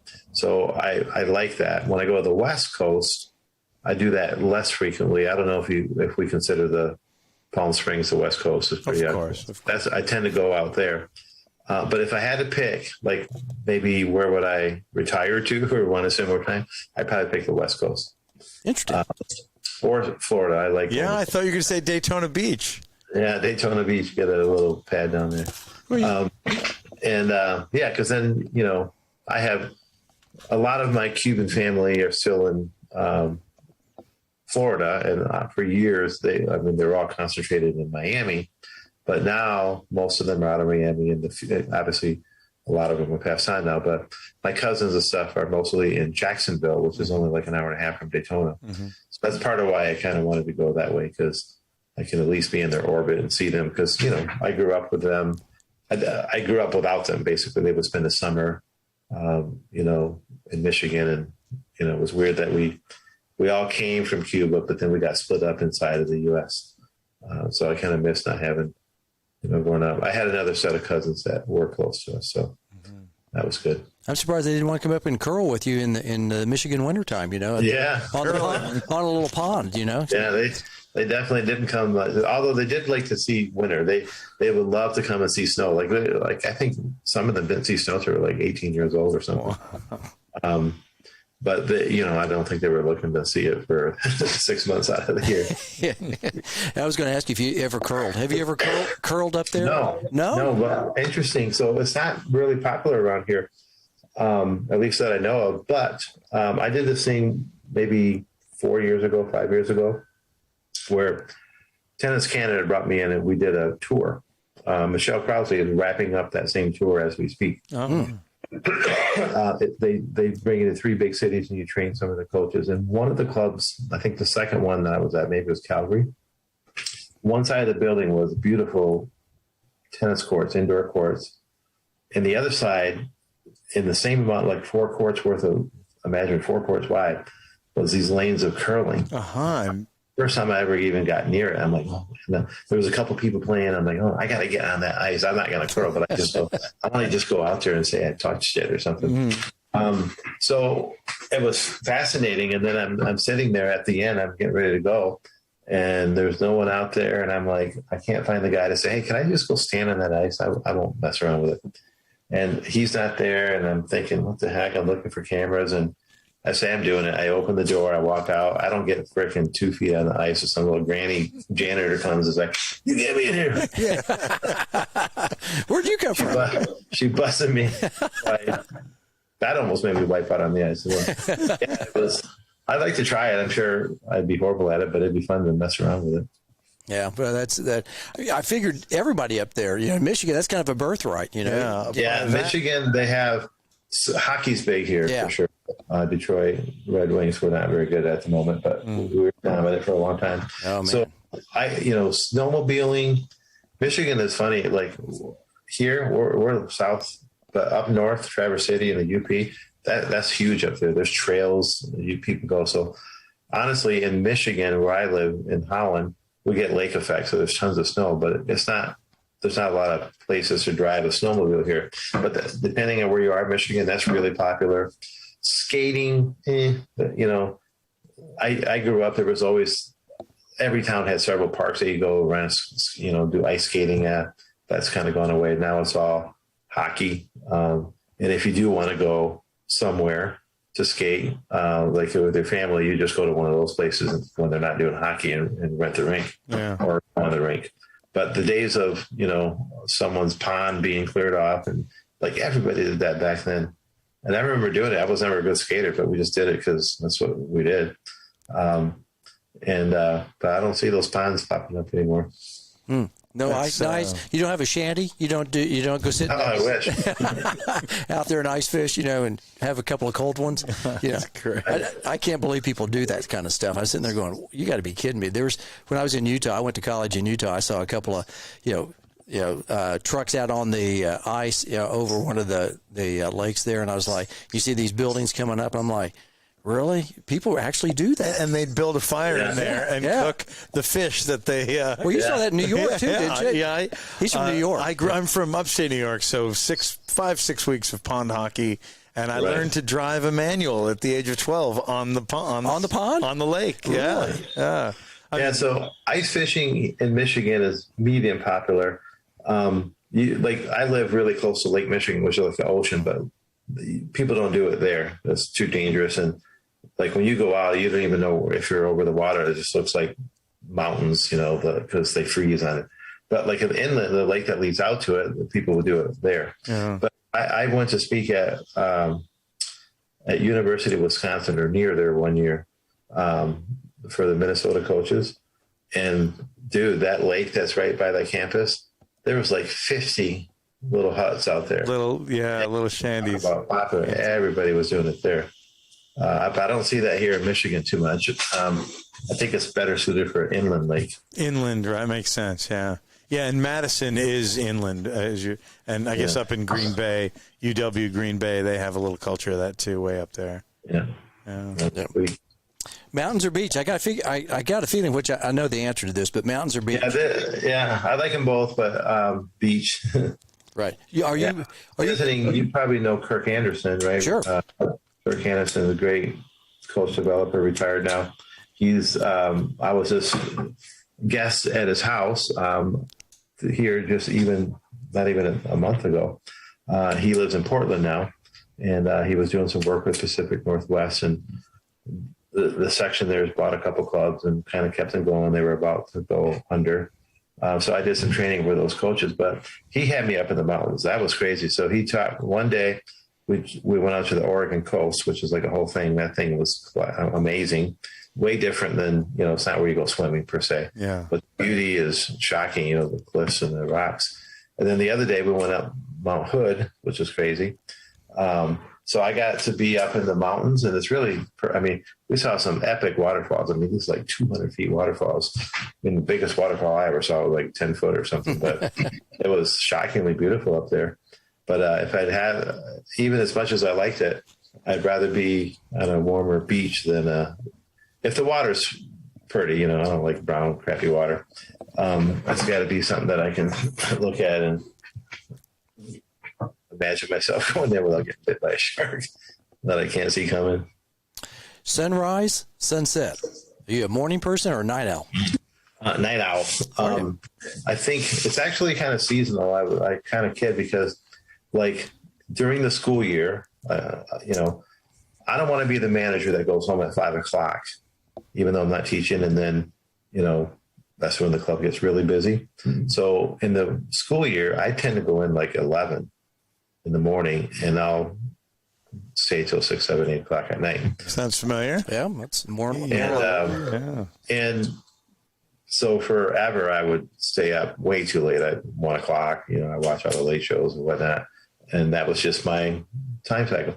But as we go to summer, it is more of a normal job. I can get there, and we're busy throughout the day. And my club, where we actually are only open part of the day, but our academy is outside, and we go in if we need it. So, like, as of a week ago, I was getting up, setting the alarm for 6:30, which is pretty strange for me because I normally don't do that. So I'll do that the next 10 weeks. I'll be up early, but I'll be at the club by 7:30 last week to set up the courts for the little kids. And then, but I'm home by 5 or 6. And as the U.S. Open seems to be the transition, because that's right when we transition in, and then I stay up late watching those freaking matches. And it seems like the U.S. Open shifts my sleep cycle every year because I like to watch these matches and I don't have to get up super early. I'm mostly a night owl. My wife's a little bit different. She's more of an early bird, and my daughter is a night owl like me.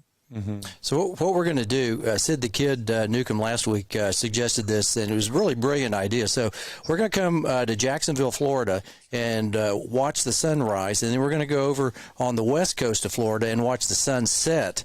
With Sid the Kid Newcomb. Over the Gulf of Mexico. Remember when Sid told us that? He goes, that was brilliant. He did that. Smart. He did that in one day. He said that, he goes, we went to, because we asked the same question last week. He goes, I went and saw something. Both sunrise and sunset. And I was like, never thought about that. Because usually that's really cool. Usually when people answer a question with both, it's a bit of a cop-out or they're being diplomatic. Right. He was being practical. I love it. He goes, Florida is the only state you can do that. And I was like, very, very rare. We start thinking about that, and it's like, because it comes down, has the big Florida, peninsula. The peninsula, and you come down, so you can go see in Jacksonville or Daytona over there. You can see the sun come up, and then 2 hours later, 3 hours later, you can be over water. You're watching the sunset. Yeah, really cool. So we're gonna come do that. We're gonna lead expeditions. Let me know when you go, because I might be down there near Daytona. This is a great guy, by the way. He was just at my club helping us out with our PTMers. Probably 3 weeks ago. So he's a good egg, that guy. The kid. He's funny. From beautiful Michigan. He always does that. That was our word of the night last week. Was beautiful Lake Nona, or wherever he is. It started off that we were just making fun of him a little bit. Then it became like sincerest form of flattery. We just love it. Oh yeah, love how he says it. Oh yeah, he's funny. I think Sid does an awesome job. Good natured, good, clean, fun dude. Yep. So if you have spare time, what do you like to do in your spare time? So I'm either cooking or I live on an inland lake. So I'm either cooking or I'm smoking a cigar on the back deck over the lake, or I'm riding my motorcycle. Oh, really? Motorcycle? I have a motorcycle it looks like an Indian, but I can't actually afford a real Indian. But it's a Kawasaki Drifter, and it's got the big fenders that cover it. Yeah. Looks very retro. Yeah. And so I'm a wussy biker. I ride in the neighborhood. I don't drive it to Sturgis or anything like that. But those are probably what I'm in my office here cranking out a new course or some PCM kid that I had an idea. That's the nice thing about having a guy that works for me and with me full time is I can say, you know what? My company can be fast. Like, I need to do a course on just basic work skills for teenagers. I just thought of this maybe 2 weeks ago. And I'll say, okay, so I'll start writing some stuff down. Okay, here's the first 2 or 3 areas. And I want to talk about appearance. I want to talk about how you communicate. I'm going to talk about being on time. What does that mean? And then next day I'll add to it. And then within a week's time, or even sometimes a few days' time, I'll have it. And then I make a PowerPoint, and then I call my guy and I film it and I put it out the next day. I can just be super fast. You're so agile because I don't have a committee to go I can talk to or whoever. And this guy basically works full time. So I'll just pick a time and say, come on in Saturday when the club's closed. We're going to go on the court, put the TV next to me, and we'll do a PowerPoint presentation.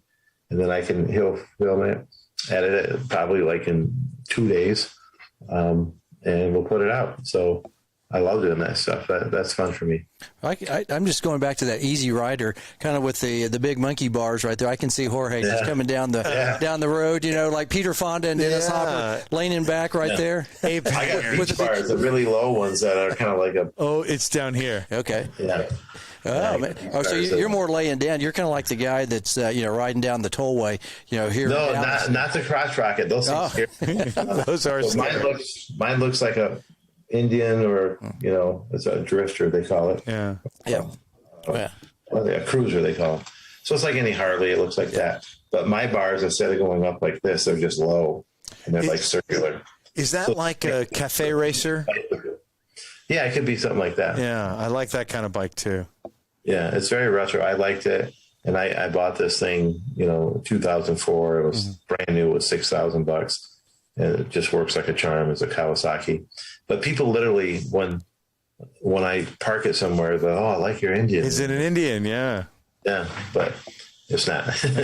I love Indians too, but those are like $30,000 if you want a nice one. Leather jacket? Do you have the leather, all the hookup? I have a leather jacket. Oh, there we go. But here's the deal: I hardly ever wear it. Again, my wussy biker thing is I got no windshield. I got no face mask. I got a German helmet. I got goggles. And I wear my shorts when I go around. So my friends are like, "You're crazy." I'm like, I just want to do the club. So I do ride, but I'm definitely not a hardcore biker. I can see that Easy Rider. I see he him. Looks it. He's got the part. He's got the gray goatee. Yeah, he looks good. Yeah. I think it's going to work. Pretty tough there. Neck tats, I'll be all set. All right, we're going to head back to the third part of the third set. We're going to bring it back to tennis. All right. Okay. All right. So first racket. What was your first racket? What did Jorge use up there at? I'll answer it 2 ways. The first racket that I had was the Jack Kramer wood racket because my mom got it at a garage sale. I didn't use it for very long, but the first racket that I feel is like my first racket because I bought it myself was a Wilson T2000. Oh, the stainless steel, Stainless steel club. And I remember asking my coach, like, "Hey, I want to play. I need a racket." He goes, "Well, go down to Myers and buy yourself a Wilson T2." And then I don't know, this was literally in the late 70s. So I think I bought it for like $20 or something.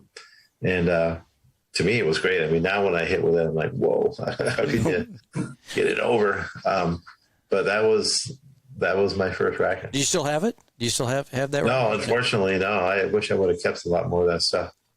But I see them around, not really in play, but I'll see people have one in the bag.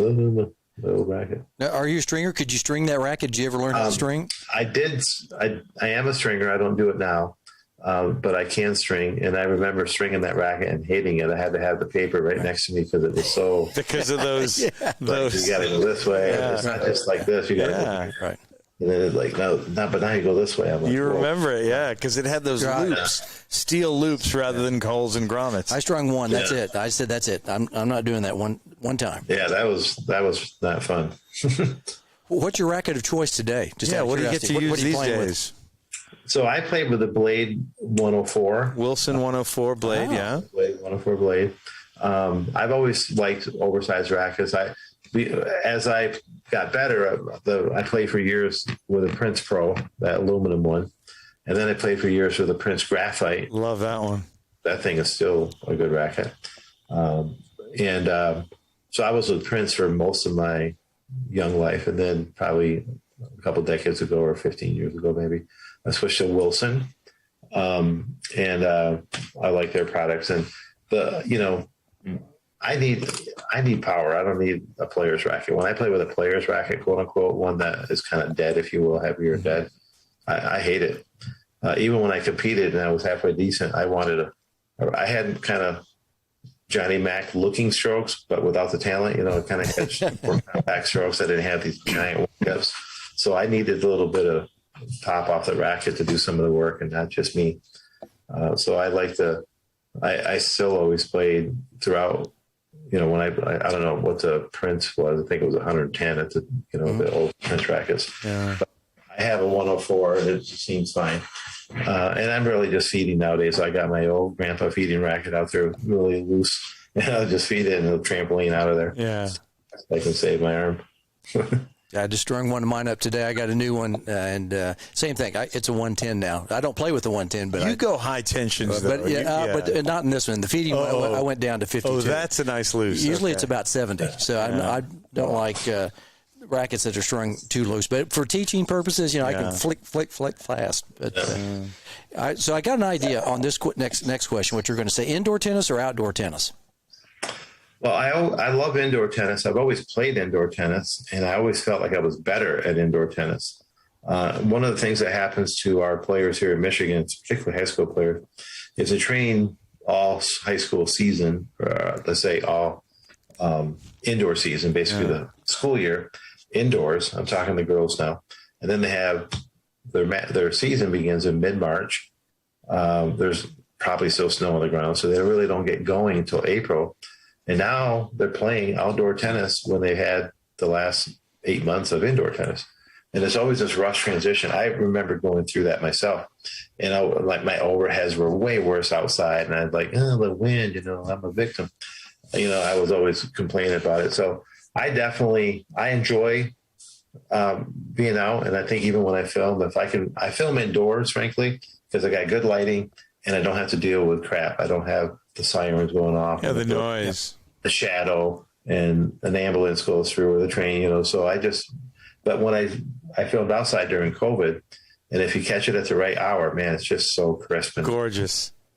4K video, and it's like, man, this is not too bad. But then, you're freaking dying of sunburn because you're out there filming for 2 hours. So I'm glad in the summer we all love teaching outside, like we're doing right now.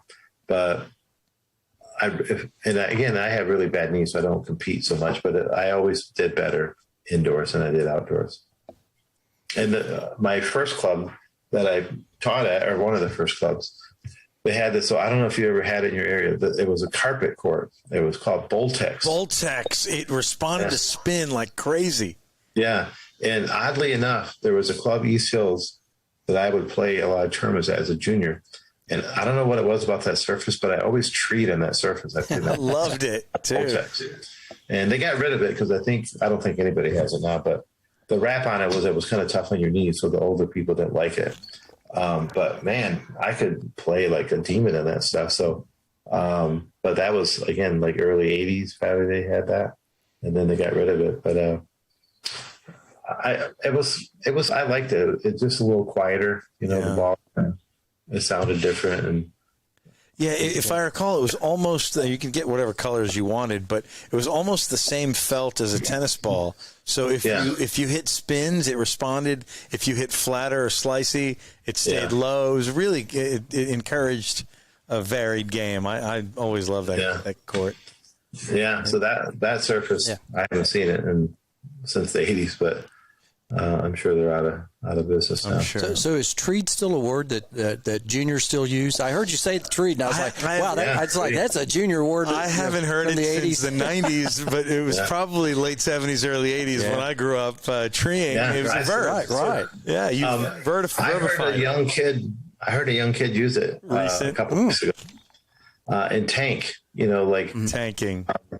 Other sport, I always wondered if tanking was a tennis thing, but I hear ESPN announcers using that phrase about other sports.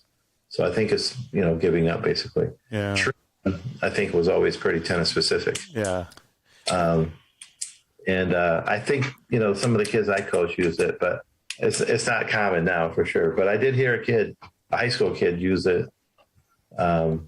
And I don't know, maybe his coach taught it to him or something, but the guy was treeing against him. Yeah, part of our vernacular. I want to ask you a question because you just brought. We're going down a different rabbit hole. All right, so just because you thought you came to my mind something here. All right, so this new golf event that's going on over in Saudi Arabia. Do you think tennis will ever do something like that? I just thought of that because you just live tour. Yeah. Do you think the Saudis will do that for tennis? Is that something? I don't know if they would, because I don't know if they see tennis. It's so weird because in our country, tennis is like the 30th most popular sport. Yeah. But in all these other countries, it's like the second. Right. So that makes me think maybe they would. But then I look at how much coverage, of golf there is versus tennis on, regular network channels. And there's really hardly ever any tennis. But there's seemingly a lot of golf, like every weekend in the summer. ABC, CBS, someone's got golf. So that makes me think that, golf is more mainstream, if you will.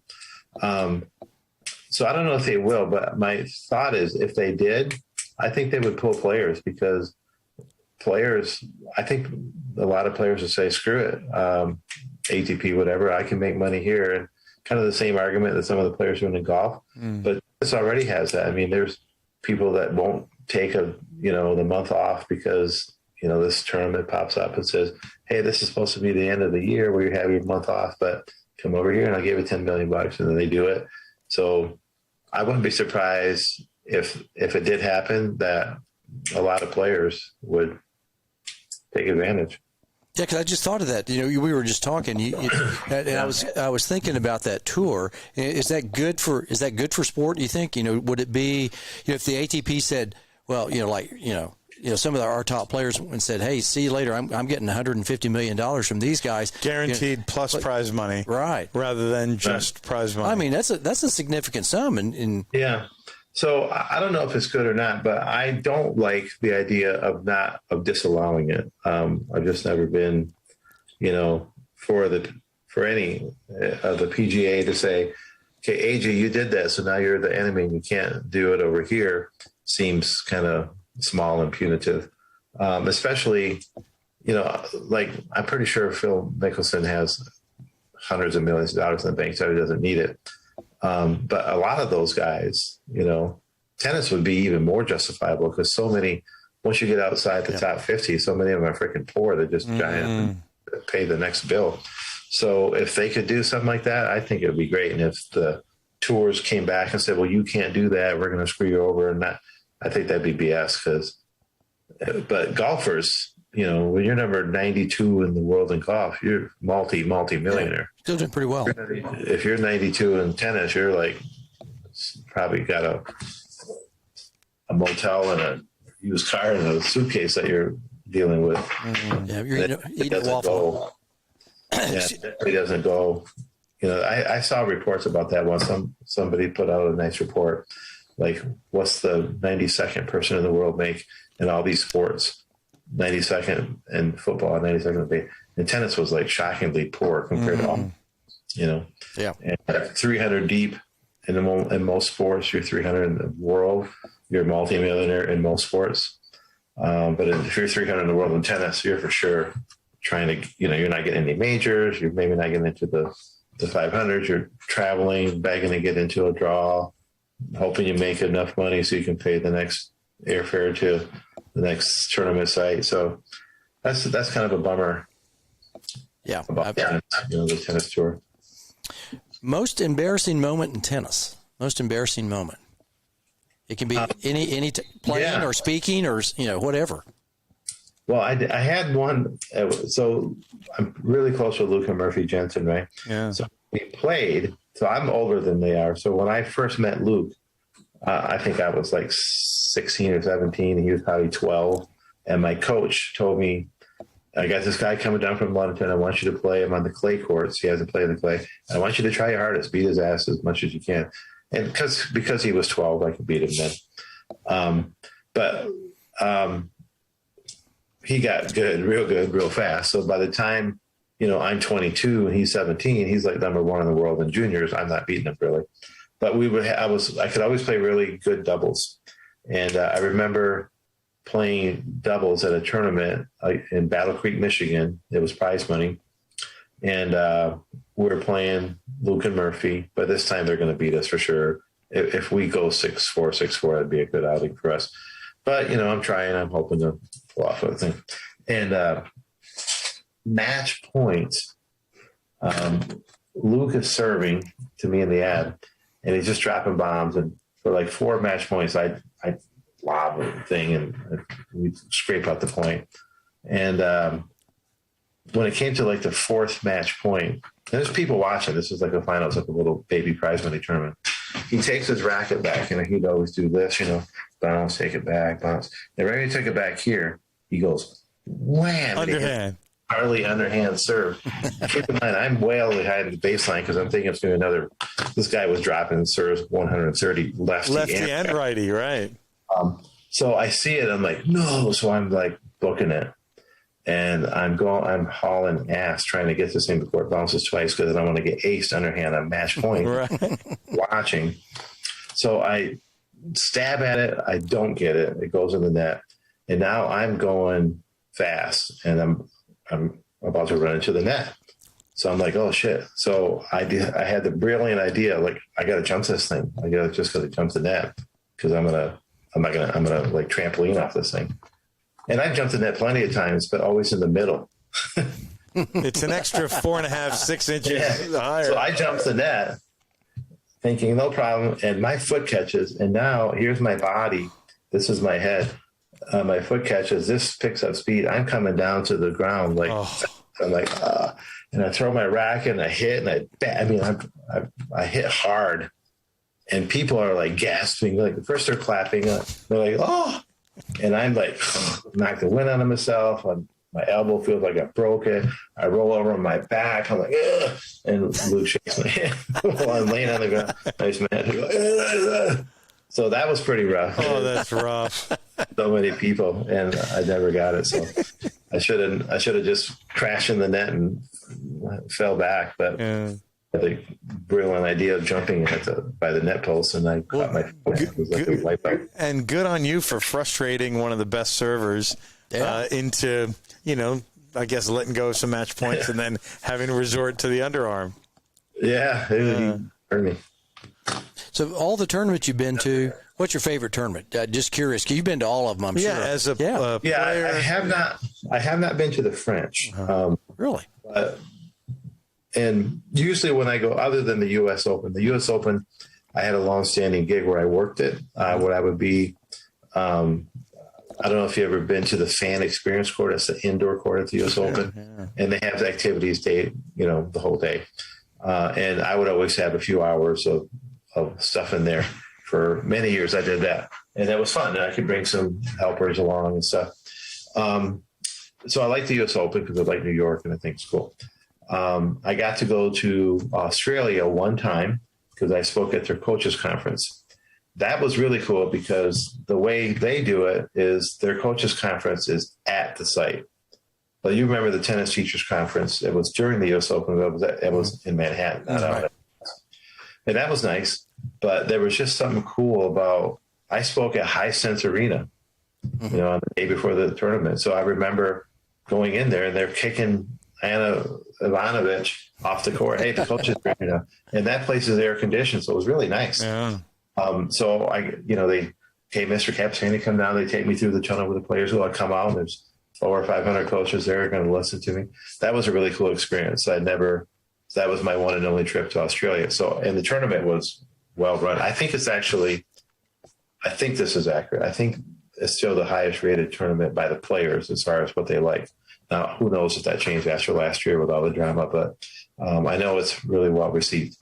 So that was my thought about that. And then I did get to go to Wimbledon. I spoke at the PTR conference, Wimbledon conference. It's not at Wimbledon, but it's in London. And then I spent 3 days at Wimbledon, watching matches and I was so surprised that I loved it. And Wimbledon, have you guys been ever? Mm-hmm. The grounds are like freaking botanical gardens. It's so beautiful. I'm just kind of walking around like, man, I've been watching this since I was freaking 14 years old on TV. And it was just so cool. And I happened to get an Airbnb. Our buddy Craig O'Shaughnessy goes all the time. So I'm like, Craig, I'm going to go this year. So where do I stay? Because I hear a bunch of different things. He says, you got to go to look for Airbnb and look for Wimbledon Village. In the Village, yeah. Not Central this, not Wimbledon that. It's Wimbledon Village. So I found something. It was the first time ever that I used Airbnb. So I show up to this place. The first few days we're at a hotel in London. And the day of the tournament, I take a black taxi out there, and the guy puts me in. I meet this guy. He's a British guy that married a lady from China, and they had a little toddler. And they had a small but nice place. And he says, come over here, Jorge. And he took me up to the room. I rented a room in their house. And it was remodeled and great. I had a bathroom right outside. And it was just me. So it was more than I needed. And he goes, by the way, I'm on the second floor. He goes, put your head out the window and look to your left. And I do. And I see the top of court 1. Oh like, man. What? I go, because I knew it was close, but I thought maybe I'd have to Uber over there or whatnot. Just a quick walk. Like 300 yards, and I'm at the front gate of Wimbledon. Something like, no way. So and I stayed there for 4 days, and it was epic. I had great weather. Nothing got rained out. It was something else. So that's, I haven't been to French. I had friends who've gone to the French and seemed to like it. But if I was going to take a trip with someone, I'd probably take them to Wimbledon. Like, daughter says, Daddy, where are you going to take me? I say, let's go to Wimbledon. That's going to blow your face off. Just because of the history and the awesomeness of that tournament. But I like going to all of them. We took PTMers to a couple of years ago. We took them to Fan Week, which is basically the week before it's open when everything's free, and that just blew their minds just to be at the U.S. Open. We meet with, I got enough connections where we're just kind of all day long, we're meeting with different dignitaries. Hey, let's go meet the guy that runs this. Hey, let's go meet the guy from the tour. Hey, here's Cy from Wilson. He's going to take us up to where they swing Predator's racket. All these little cool things. And just have these PTMers, or we take high schoolers too that are thinking about PTMers, and just kind of say, hey, look, this tennis is a big industry, and we're going to let you really kind of see behind the scenes things that maybe nobody gets to see. But it'll help you decide if you want to join us and get in this crazy world called tennis. And those trips are so worth it because, we have a problem, with a shortage of coaches. And as someone, one of my hats is PTM director. It's just a weird thing. A lot of things like, what is this now? You want my kid to teach me? There's plenty of great, amazing jobs that pay well in this industry, but still it's not what the average family thinks of. They always say that, well, that's just a job that someone might take if they can't get another job, or they'll do it temporarily.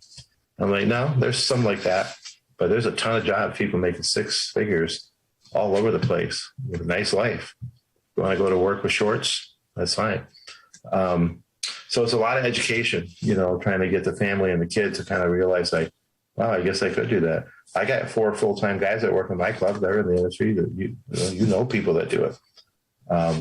So yeah, I guess I do. So yeah, that's. I'd probably pick Wimbledon. Yeah, that's a good place to. I mean, it's the cathedral of the sport. Yeah, that's the high water mark for I think all of us. We'd all like to play. You know what was interesting, guys? I just went to speak at. Been doing a lot of speaking lately. I went to speak at the New England USPTA conference a few weeks ago, and it was obviously they move it around. But this year they did it at the International Tennis Hall of Fame, Newport, Rhode Island. Yeah, so I had never been there. So my wife can't go. So I call my daughter. I go, hey, I'm going to Newport. She goes, let's do it. So we flew into Boston. I fed her a bunch of oysters because she likes oysters. And unbelievable. Met Bill Monfort, who I know well, and Todd Martin, who I know pretty well. He's from, not far from where I live in Michigan. And that place was so epic. I mean, I spoke to the coaches on the grass court. Wow. And I don't think I've ever presented from a grass court. I've been on grass, but I haven't presented from a grass court. So that was really cool. And I'm desperate to take kids there. I'm like, I got to take these PT members to the freaking International Hall of Fame.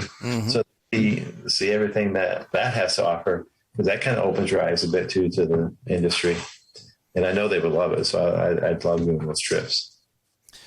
Can you hang with us a couple more questions? I know Sure can. Okay. All right. So I know you probably have to get up early because you said you had a camp in the morning, but I got no worries. Got a couple of thoughts here just real quick here. So Speaking of players, who's your favorite tennis player? Now? Doesn't matter. Ever. So I grew up idolizing Borg and McEnroe. I tried to, I was a little schizophrenic because I tried to volley like McEnroe, but I tried the strokes of Borg. I should have just done what was natural to me, and I didn't. But those guys I liked a lot. I'm in love with Federer and Rafa, and I like Djokovic too. I don't dislike him. I actually like him quite a bit. But for years, I was all about Federer. I mean, as a tennis coach, I think I consider myself super blessed to have been teaching most of my teaching career during the era of Federer and Federer and Rafa, because their sportsmanship and the way they behave and their perspective has been so great. It's when I can say to a kid, man, it's kind of tough when McEnroe was on television every day to tell a kid. And I remember teaching back then and say, don't do that. And they're like, well, Johnny McEnroe does Yeah. And Jimmy Connor just flipped them off. So, okay, I don't want you to do what they do, even though they're the best in the world. So these guys, and so forever, it was Federer, and then Rafa kind of won me over, and I really loved them. When those two played, I'm like, damn, I don't know who I'm rooting for. But I really like Rafa, the fighting spirit, because I think Federer is just like gifted. The tennis guys touched him when he was a baby or something, so he does so many things naturally. Rafa, I think, has to work a little bit more. Obviously, he's gifted, but he's putting city miles on his body when he plays, and Federer's putting highway miles on his body. Good way to put it, yeah.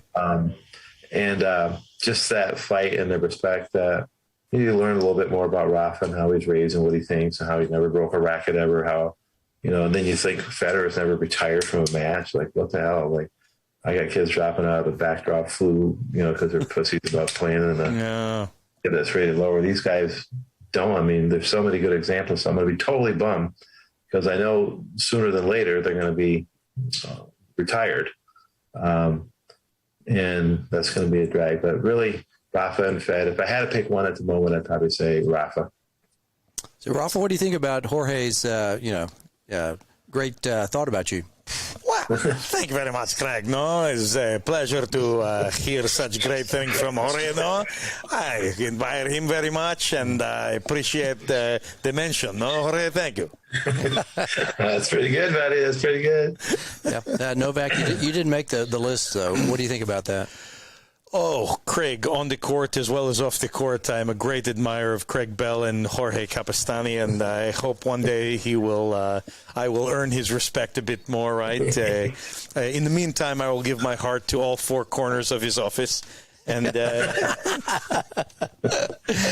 pretty good, dude. I got to learn some of those. Yeah, sorry, Jorge. sorry, we do that. Oh, yeah, we can do a few more also, too. But I've got a couple more questions, and we'll call it a night. But Rob, he does a great Roffer. We're actually going to do something on At the Net podcast. I talked to AJ about an idea that he would leave a voice message in the Rafa voice on anybody's phone. Oh, nice. Yeah, in the Rafa voice. Yeah. It's like you could probably leave something for Jorge right now, couldn't you? Something like that. With hi, this is Rafa Nadal, and Jorge's not here. So I can't do it. All the young people are going to want the Nick Kyrgios voice. Right, he does Nick Kyrgios too. So what do you think about Jorge down in Australia? He didn't come by and see you, did he? Mate, you call yourself a speaker. You call yourself a journalist, mate. Piss off. Next question, Craig. Jorge, what sport would you have played if it wasn't for tennis? If the great game, what would you would be playing? Well, I grew up playing football, basketball, and baseball. Baseball, yeah. Pretty much everybody in my neighborhood did that. That's the three major sports we had in Michigan, right through the school year. I liked them all. I played football. I actually quit baseball my freshman year so I could play tennis because those were in the spring. My sophomore year, I didn't want to play basketball, which would have been the winter, because I wanted to train in tennis. Mm-hmm. I still played football my freshman year, my sophomore year, and my junior year. And my buddies, Ray, the Bentleys and those guys, they were 1 year ahead of me. So when they were done, and by the way, Ray was obviously he played in the NFL, so he was amazing in football. And I played football because my buddies played football. Friends, football. But when they were gone, and I was going to be a senior without them on the team, I thought this was my chance to specialize. I had no opinion of going to college for most of my high school career. And then when I was about a junior, my coach said, you're getting better. You might want to consider playing college tennis. I don't know if you can get a scholarship, but you can definitely play at certain schools. So now I'm like, whoa, maybe I will go to college. Because if you would have asked me as a freshman or sophomore, I would have said, I'm not going to college. Neither of my brothers went to college. I'm not going to do that. But that made me get serious. So I started, I went from a B- student to like an A+ student those last 2 years. And I did play college tennis for 1 year because Don Dickinson, our coach, he had all of us come in 1 year. All the kids at his program that we were at the club, he took this coaching job and 6 out of 6 came. And all 6 of us replaced the entire lineup last year. The guy who was number 1 the year before did not make the lineup. So that's how good we got overnight. And we won the national. We went to states. We went to nationals. And we're like, man, new dynasty. And we're all playing with these buddies from my club. And we all got our coach. So, and then the school cut the program my sophomore year with other sports. So I didn't play college tennis, but for the 1 year. So I'd still play. Back then there was lots of men's tournaments, hardly any now. And there was like seemingly once every couple months, there was a prize money tournament, like prize money as in total prize $5,000. If you win it, you get $2,000 or something. So not like Macron was not showing up to these things, but it was enough for local pros to play and make some money and compete. And it would draw from a pretty good area. But I think it probably would have been football was my second sport. That's the one I hung on to the longest. I was decent. I played defensive end. I hated playing offense because I was offensive tackle and I was like nothing but a fist fight every play. Glory. But I like playing defensive end. But I knew, I'm 5'8". I knew I wasn't going to be a college football star. So that's partly why I said, I might be able to play tennis, but I'm not that good that it's already obvious I'm going to play college tennis. So I better stop football and put all my energy into this and play. So that would be the next sport. I like all sports. I mean, I love baseball, but I wasn't like passionate. Tennis was fun. Just hitting it back and forth. Like, man, I get to hit every single time. Baseball, football, you might not even be in the play. Yeah. All in every point and every damn shot. It's up to me. I don't have to pass it off to a teammate. It's all on me. So I like that aspect of it. Yeah. The great game is always great, from that standpoint. I think we all Agree on probably the same reasons. Yeah, we adore this game. Yeah, it's. So speaking of sports, all right. So the Great Game. If you weren't involved in the Great Game, what would you be doing right now? Do you think? If I wasn't in tennis, I'd probably be some kind of educator, either a teacher or a college professor. So I don't have a PhD or anything close to it, but I got a college degree. But I like teaching. I think teaching and cooking, every once in a while our church, every seemingly 4 years, so we go through these little tests to see what your spiritual gifts are, like how are you wired and what are you good at? And no surprise, I always come out pretty good with leadership, teaching, hospitality. So those are the things that float my boat. I could see me, if I had to leave tennis tomorrow, I'd probably start some or keep dealing with online stuff. But that really the only thing I'm worthy of teaching online is tennis. So if I had to do that, I'd probably start doing something with restaurants.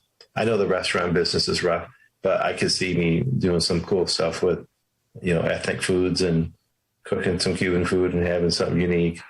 I wouldn't want to have, 20 restaurants or anything, but I love to cook and I love to be in that space. So I'd probably do something with that.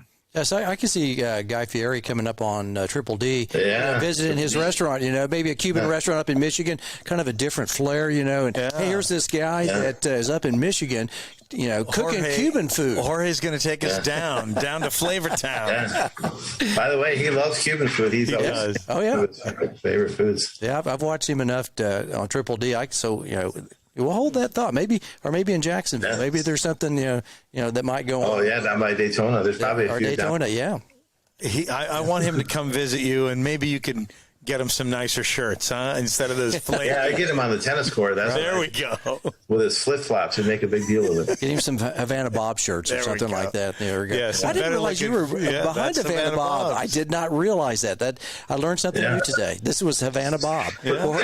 Jorge Capestany, a.k.a. Havana Bob, right? All those ads, all those T-shirts, and different designs and templates you made, huh? He's the man Yeah, right there. they're still going, a different owner now, but it was a good idea because, back in the day, every tournament gave T-shirts. Yeah. Now that's not so much the case, but it was always a nightmare because I'd have a tournament and I didn't want to order until Monday because that's when the deadline was. And these guys I'd go to a local place and like, well, I need 2 weeks out. How many colors you want for it? Yeah. And it's made 100 designs that you can just say that design, the words are going to change to at the net podcast. Yeah. And you could order on Monday and receive it anywhere in the country on Friday. Brilliant. So it's a big problem. And they're still going. I mean, I get my T-shirts from them. I never went to work at Havana Bob's. It was basically my face. It was 50-50 partnership with me and my wife and I and another couple from our church for the tennis, who were in the T-shirt business. So they had equipment and stuff, but I assume the husband's name is Bob's and you're the Havana. No, actually, no. It's Scott. So we wanted something cool, like a play on Havana from Cuba. Yeah. And so it started out Havana Joe's, and then we realized that's a trademark thing. Uh-huh. So we ended up with Havana Bob's. Uh-huh. And there's a cigar place, but it's a different industry. That's Havana Bob's. So we had a little gecko logo, smoking a Cuban cigar. I got doing that because I was supposedly promoting kids to smoke or something. He got me for having a cartoon smoking. But I think that was a great idea because I remember rifling through. You all send out a little magazine, and I was like, "Wow, look at that! Yeah. You can put this and this and this on there." And it helped a lot of people. That was a great idea. They do big business for so seasonal, though. Unfortunately for them, I mean, 70% of it came in the summer months. Yeah. So we'd have to get extra help and seasonal help, but I'm proud of it. It was a good idea. All right. Speaking of good ideas, this is our last question. This is the best idea. We saved the culmination. We can play the congas. Right there. We got to do that. Yeah. All right. If you were the commissioner of the Great Game and it's entrusted to you, Jorge Capestany, and you could make a change or changes to anything that you want to do or not, is there anything that you would want for the Great Game? Yeah. One of the things, I love tennis. I want to see it grow. So I would, if I was the tennis commissioner, I would do everything I could to get more tennis on TV, because that's how I first saw it. And I saw, now we could argue about, well, there's not the right personalities on it, but I don't give a crap. I played tennis not because McEnroe was American, but because I thought it was cool, and Borg wasn't American, but I wanted to play tennis and it seemed cool. And we don't have that very much anymore. So that'd be one area I'd work on. The other area, which I know is currently being worked on, but also kind of a hot mess, is we need more coaches in this whole certification process and stuff, which I'm not in the certification process. I can't certify anybody. But I'm heavily involved with USPTA and PTR. I'm friendly with both. And I'm friendly with the USTA. And for years, I was on their committee of, subject matter experts helping the new process. And we all know, recently the USPTA said we're not going to necessarily reapply. So there's something, and I don't know, because I know all the people involved and I respect them all, and I think they're bright people. But there's something broken about tennis coach education. So what I know from the research is from being in the industry is that U.S. is very unique in that we don't have, like in every other country, it's the governing body that certifies coaches everywhere. No. And in many other countries, it's a licensed profession, meaning your neighbor just can't go out tomorrow and start setting up tennis lessons. And we don't have that either, So in other words, like tomorrow, I can't just say, you know what, I'm kind of done with tennis. I like houses, and I'm going to start being a realtor and just start selling houses. I can't do it. It's illegal because I'm not a licensed realtor. I have to go through training to get that.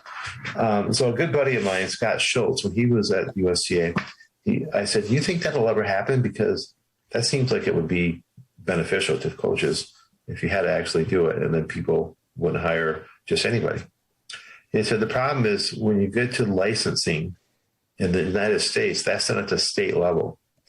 And at the state level, it can go rampant. I mean, there's a lot, not tennis, because we don't have that, but in other industries, they go to the state level, and Joe Schmo puts his cousin in because he's the guy that picks the person to do it. And it's not necessarily good. So it could backfire. I said, I get it. But I also, like what it takes to get certified in other countries compared to what we used to do. What we used to do was 8 hours. I mean, I took an 8-hour test or 8-hour day, and then the next day about 4 hours, and that was done. And that was it. And back then, there was no continuing education mandate. So I literally, in 1984 or whatever, I could have got certified in a weekend and just shut it down for life and taught 50 more years. There's something wrong about that. I was getting a haircut the other day, and my lady had her license posted. I go, I see your license. I go, how many hours did you have to do? 400 hours to be able to cut my crappy hair. I'm like, damn. She goes, my daughter is a groomer for like doggies, and she has 400 hours too. I'm like, what? And we had 8. So the 8 is done now. Okay. But the process seems broken. And, as a PTM director, I've been promising literally 4 years ago, Scott Garcia and his parents, you come to Hope PTM, by the time you exit, you'll have 1,200 hours experience. You'll be fully certified USPTA and fully certified PTR. And then I'm going to send you out. You're going to have an awesome career. And I can't do it because it's still not, no one can tell me how to do it. The process now. So everybody thinks it's everybody else's fault. I don't really know. But it's broken for sure. So we need better educated coaches, and we need a system that it's obvious. Like no one could even tell you. We're pretty connected. I'm pretty sure that if someone came up to you and says, hey, I heard a level 1 USTA. Is that good? Yeah, but that doesn't make you certified with a PTR because they have their own level plus a little bit more. Oh, so there's not level 1. There's level 1. Oh, by the way, USPTA also has level 1. So if you take the USTA level 1, I'm literally saying this to PTMers, you take the USTA level 1, you're not certified even at the lower level. PTR will require a few more things, and USPTA require a few other things. So I go, how is this helpful? We just went from 1 to 3. And I got 4 families that are like, just tell us what the hell to do. I go, well, my idea was you'd be both. So now I don't know what to tell you. So I think you're going to get it done, but it's taken way too long. And I think the process is broken. So I would dedicate a lot of time to doing that. I leave the tours alone. I think the tours are doing fine.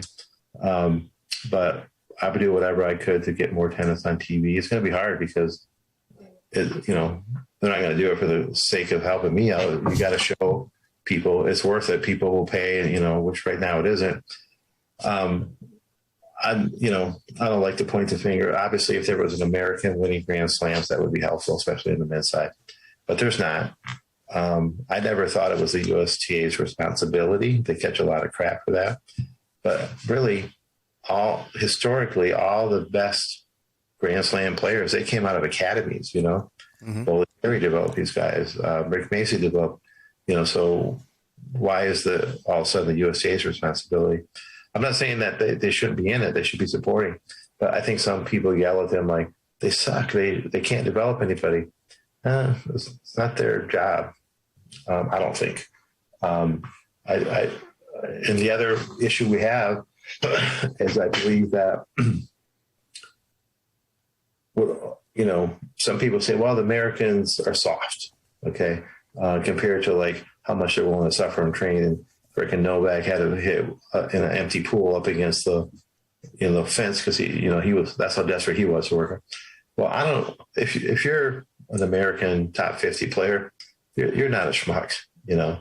I think what's happening is if you're one of those guys, Tiafo, all the guys that we're hoping will break through someday, you're an unlucky bastard, frankly, because you're playing at a time where these freakishly good people are dominating the hell out of it, and no one's winning slams other than those 3-4 guys. And I don't know if these same top 50 guys were playing in a different era, maybe they would win more. So I don't know. It's going to be tough. And that makes it even more freaky that the 3 of them have the most slams when they're all around at the same time. You would think, imagine no Rafa, or how many Fed would have if it was just him, or Rafa if it was just him. I mean, they'd be like 35 slams. What's going on here? So it's complicated, but I think I always felt like coaches grow the program. I played at a park. Most tennis happens at parks, which is weird for me because I've been at clubs for 40 years, so I'm not at parks. So when people say, "Oh, grow tennis in the parks," I'm like, really? But what happens is even tennis is doing well now because of the COVID boom, I think. But I know I have friends all over. COVID pushed people to clubs. So I probably had another several hundred people come to my club, but not every club kept them. When the people went to that club, and club A and club B and club C, they still had experiences. Some were good, some were bad. So I know lots of buddies that are telling me, we're back to pre-COVID numbers. We're not. And my club has got bigger wait lists than ever. Probably yours does too, because when these new people came, thank you, COVID, they just pushed them through the door. We rocked their worlds. Like, hey, we got shit that you'll like. Here's a cool program. Here's this. Here's some good lessons actually improving. And people stuck around. But the sticking around didn't happen everywhere. It happened maybe at 50% of the clubs because ultimately people vote with their feet. Like, I went there. It was okay. Guy wasn't all that engaged. I never got a chance to compete. It was kind of expensive. Lessons started a little late. I don't know. I'll try something else. Win a golf league this summer. I just had to open up a cardio class that my wife teaches on Monday nights because we had 16 people. Freaking wait list last week was the first week. So wow. I need another pro. Now there's going to be 24 people. Could maybe go bigger. We'll see. But you got to have good people out there doing it. So I do think that that experience, we know tennis, unlike pickleball, your average unathletic housewife can go out and play pickleball and at least have a little fun and get the ball going back and forth. You put that same non-athletic housewife that doesn't play sports on a tennis court with her buddy at the park, it's going bad. So that's why tennis needs that more than most sports, where you need someone to help you. Let me show you some mini tennis skills. Let me show you some instant tennis. Now you're getting back and forth. Yeah, it's with these weird balls, but you ease them into it. Because I know, this happens every time there's tennis on TV. The French Open is going to be on pretty soon. There'll be people all across our country like, man, look at these. This guy, or the French Open just finished. Yeah, Wimbledon, yeah. And a housewife and a house husband, some 40-year-old, you know what, honey, we should play tennis. Yeah, let's go down to Moran Park and play. And they get there with some crappy rackets and a ball they got from the dog. And they get, 80 feet apart, because that's what they saw on TV. And they go, let's rally. And good luck with that. That's going to be crap. And after a half hour, like, oh, yeah, I remember why I don't like. Okay, let's go get some ice cream. And they put those rackets back in their garage for another 20 years. So I think we need to help people get started with good coaching. And I'm desperate. I got my own little, very narrow followers that I can help, and I'm proud of that. But we need something bigger beyond what I can do as a governing body or the CERT orgs to help people get started. I don't think they're doing it bad, but right now trying to work together did not work seemingly because nothing's out. And you can't tell if a kid came to you at your club at Benchby there next week and say, you know what, I think I want to teach tennis. I'm going to go to college, and what's my next step? You would tell them to, call USPTA or whatever. And for no fault at all, they can't even tell them, well, right now we're kind of, we can do this level 1. We're trying to get level 3. So, it should be clear and easy, and some of it, and robust. Some of it you can do it online. And eventually you got to get face-to-face so I can see if you stink or not. And then we'll train you up. And then you go out and you work under a Tiger and AJ, and you start getting better. And 5 years later, you're an ass kicker and you're running programs yourself. And that's how it's always worked. But that seems to have bogged down. So that's my commish rules. That's great. I mean, what you said, the certification process is unfortunately about as clear as mud at this point. Yeah. Clear as muck in Western Michigan. Muck. Yeah. That's right. Well, Jorge, we've taken 2.5 hours of your time tonight. What a thoughtful, intelligent, wonderful man we've just had on the show. Jorge, thank you. Well, thank you, guys. I appreciate you inviting me to your awesome show. And before you leave, tell everybody how they can get in touch with you again. Just Google me. My name is spelled a little weird.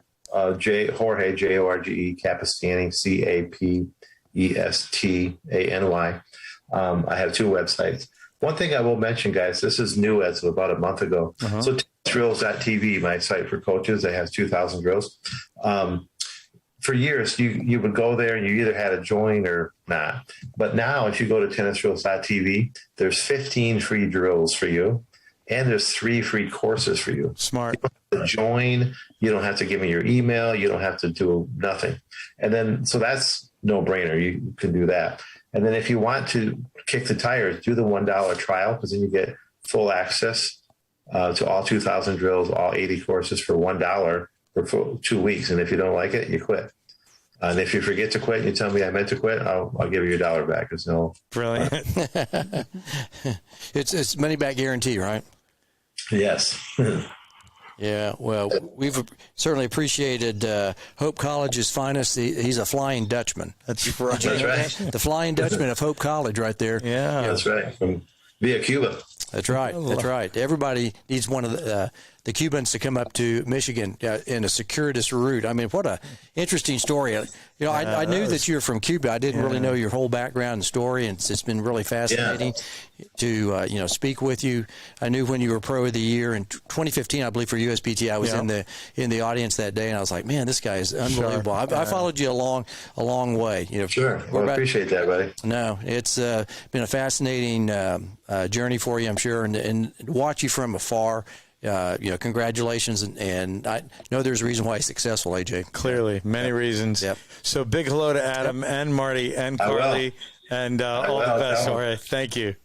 All right, guys. Thanks a lot for having me. Well, thank you. Well, we'll Keep get doing the good work you're doing. Well, we're going to get you a couple ATMs. Yeah, send me some. Send me some swag, baby. Swag, yeah, we will. Sure. So we'll get you offline and get your address and we'll get you hooked up. Okay. Love it. Well, all right, guys. Thanks for checking, everybody. Okay. Thank you, Jorge. Good Appreciate night. it. Thank you. Yeah. Bye-bye. What a fantastic guest. Well done, buddy. Oh, man, this was awesome. I was sitting there going, wow, I wish we could go another couple hours. There's a couple more questions. We could have gotten to some other. I had the backdoor questions also, too. So, it was fun to, talk with Jorge. And I know it's 11:35 up there in Michigan at the moment. So we spent a lot of time with him. So for Jorge. Thank you. Right. So, all right, so should we get the podcast outro music? Yeah, here we go. So, James Scott Campbell. Here we go, hopefully. There we go.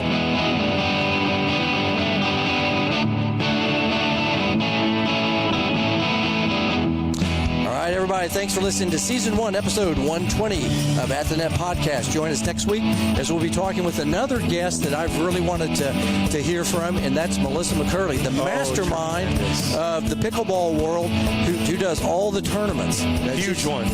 Huge tournaments. It's a big get.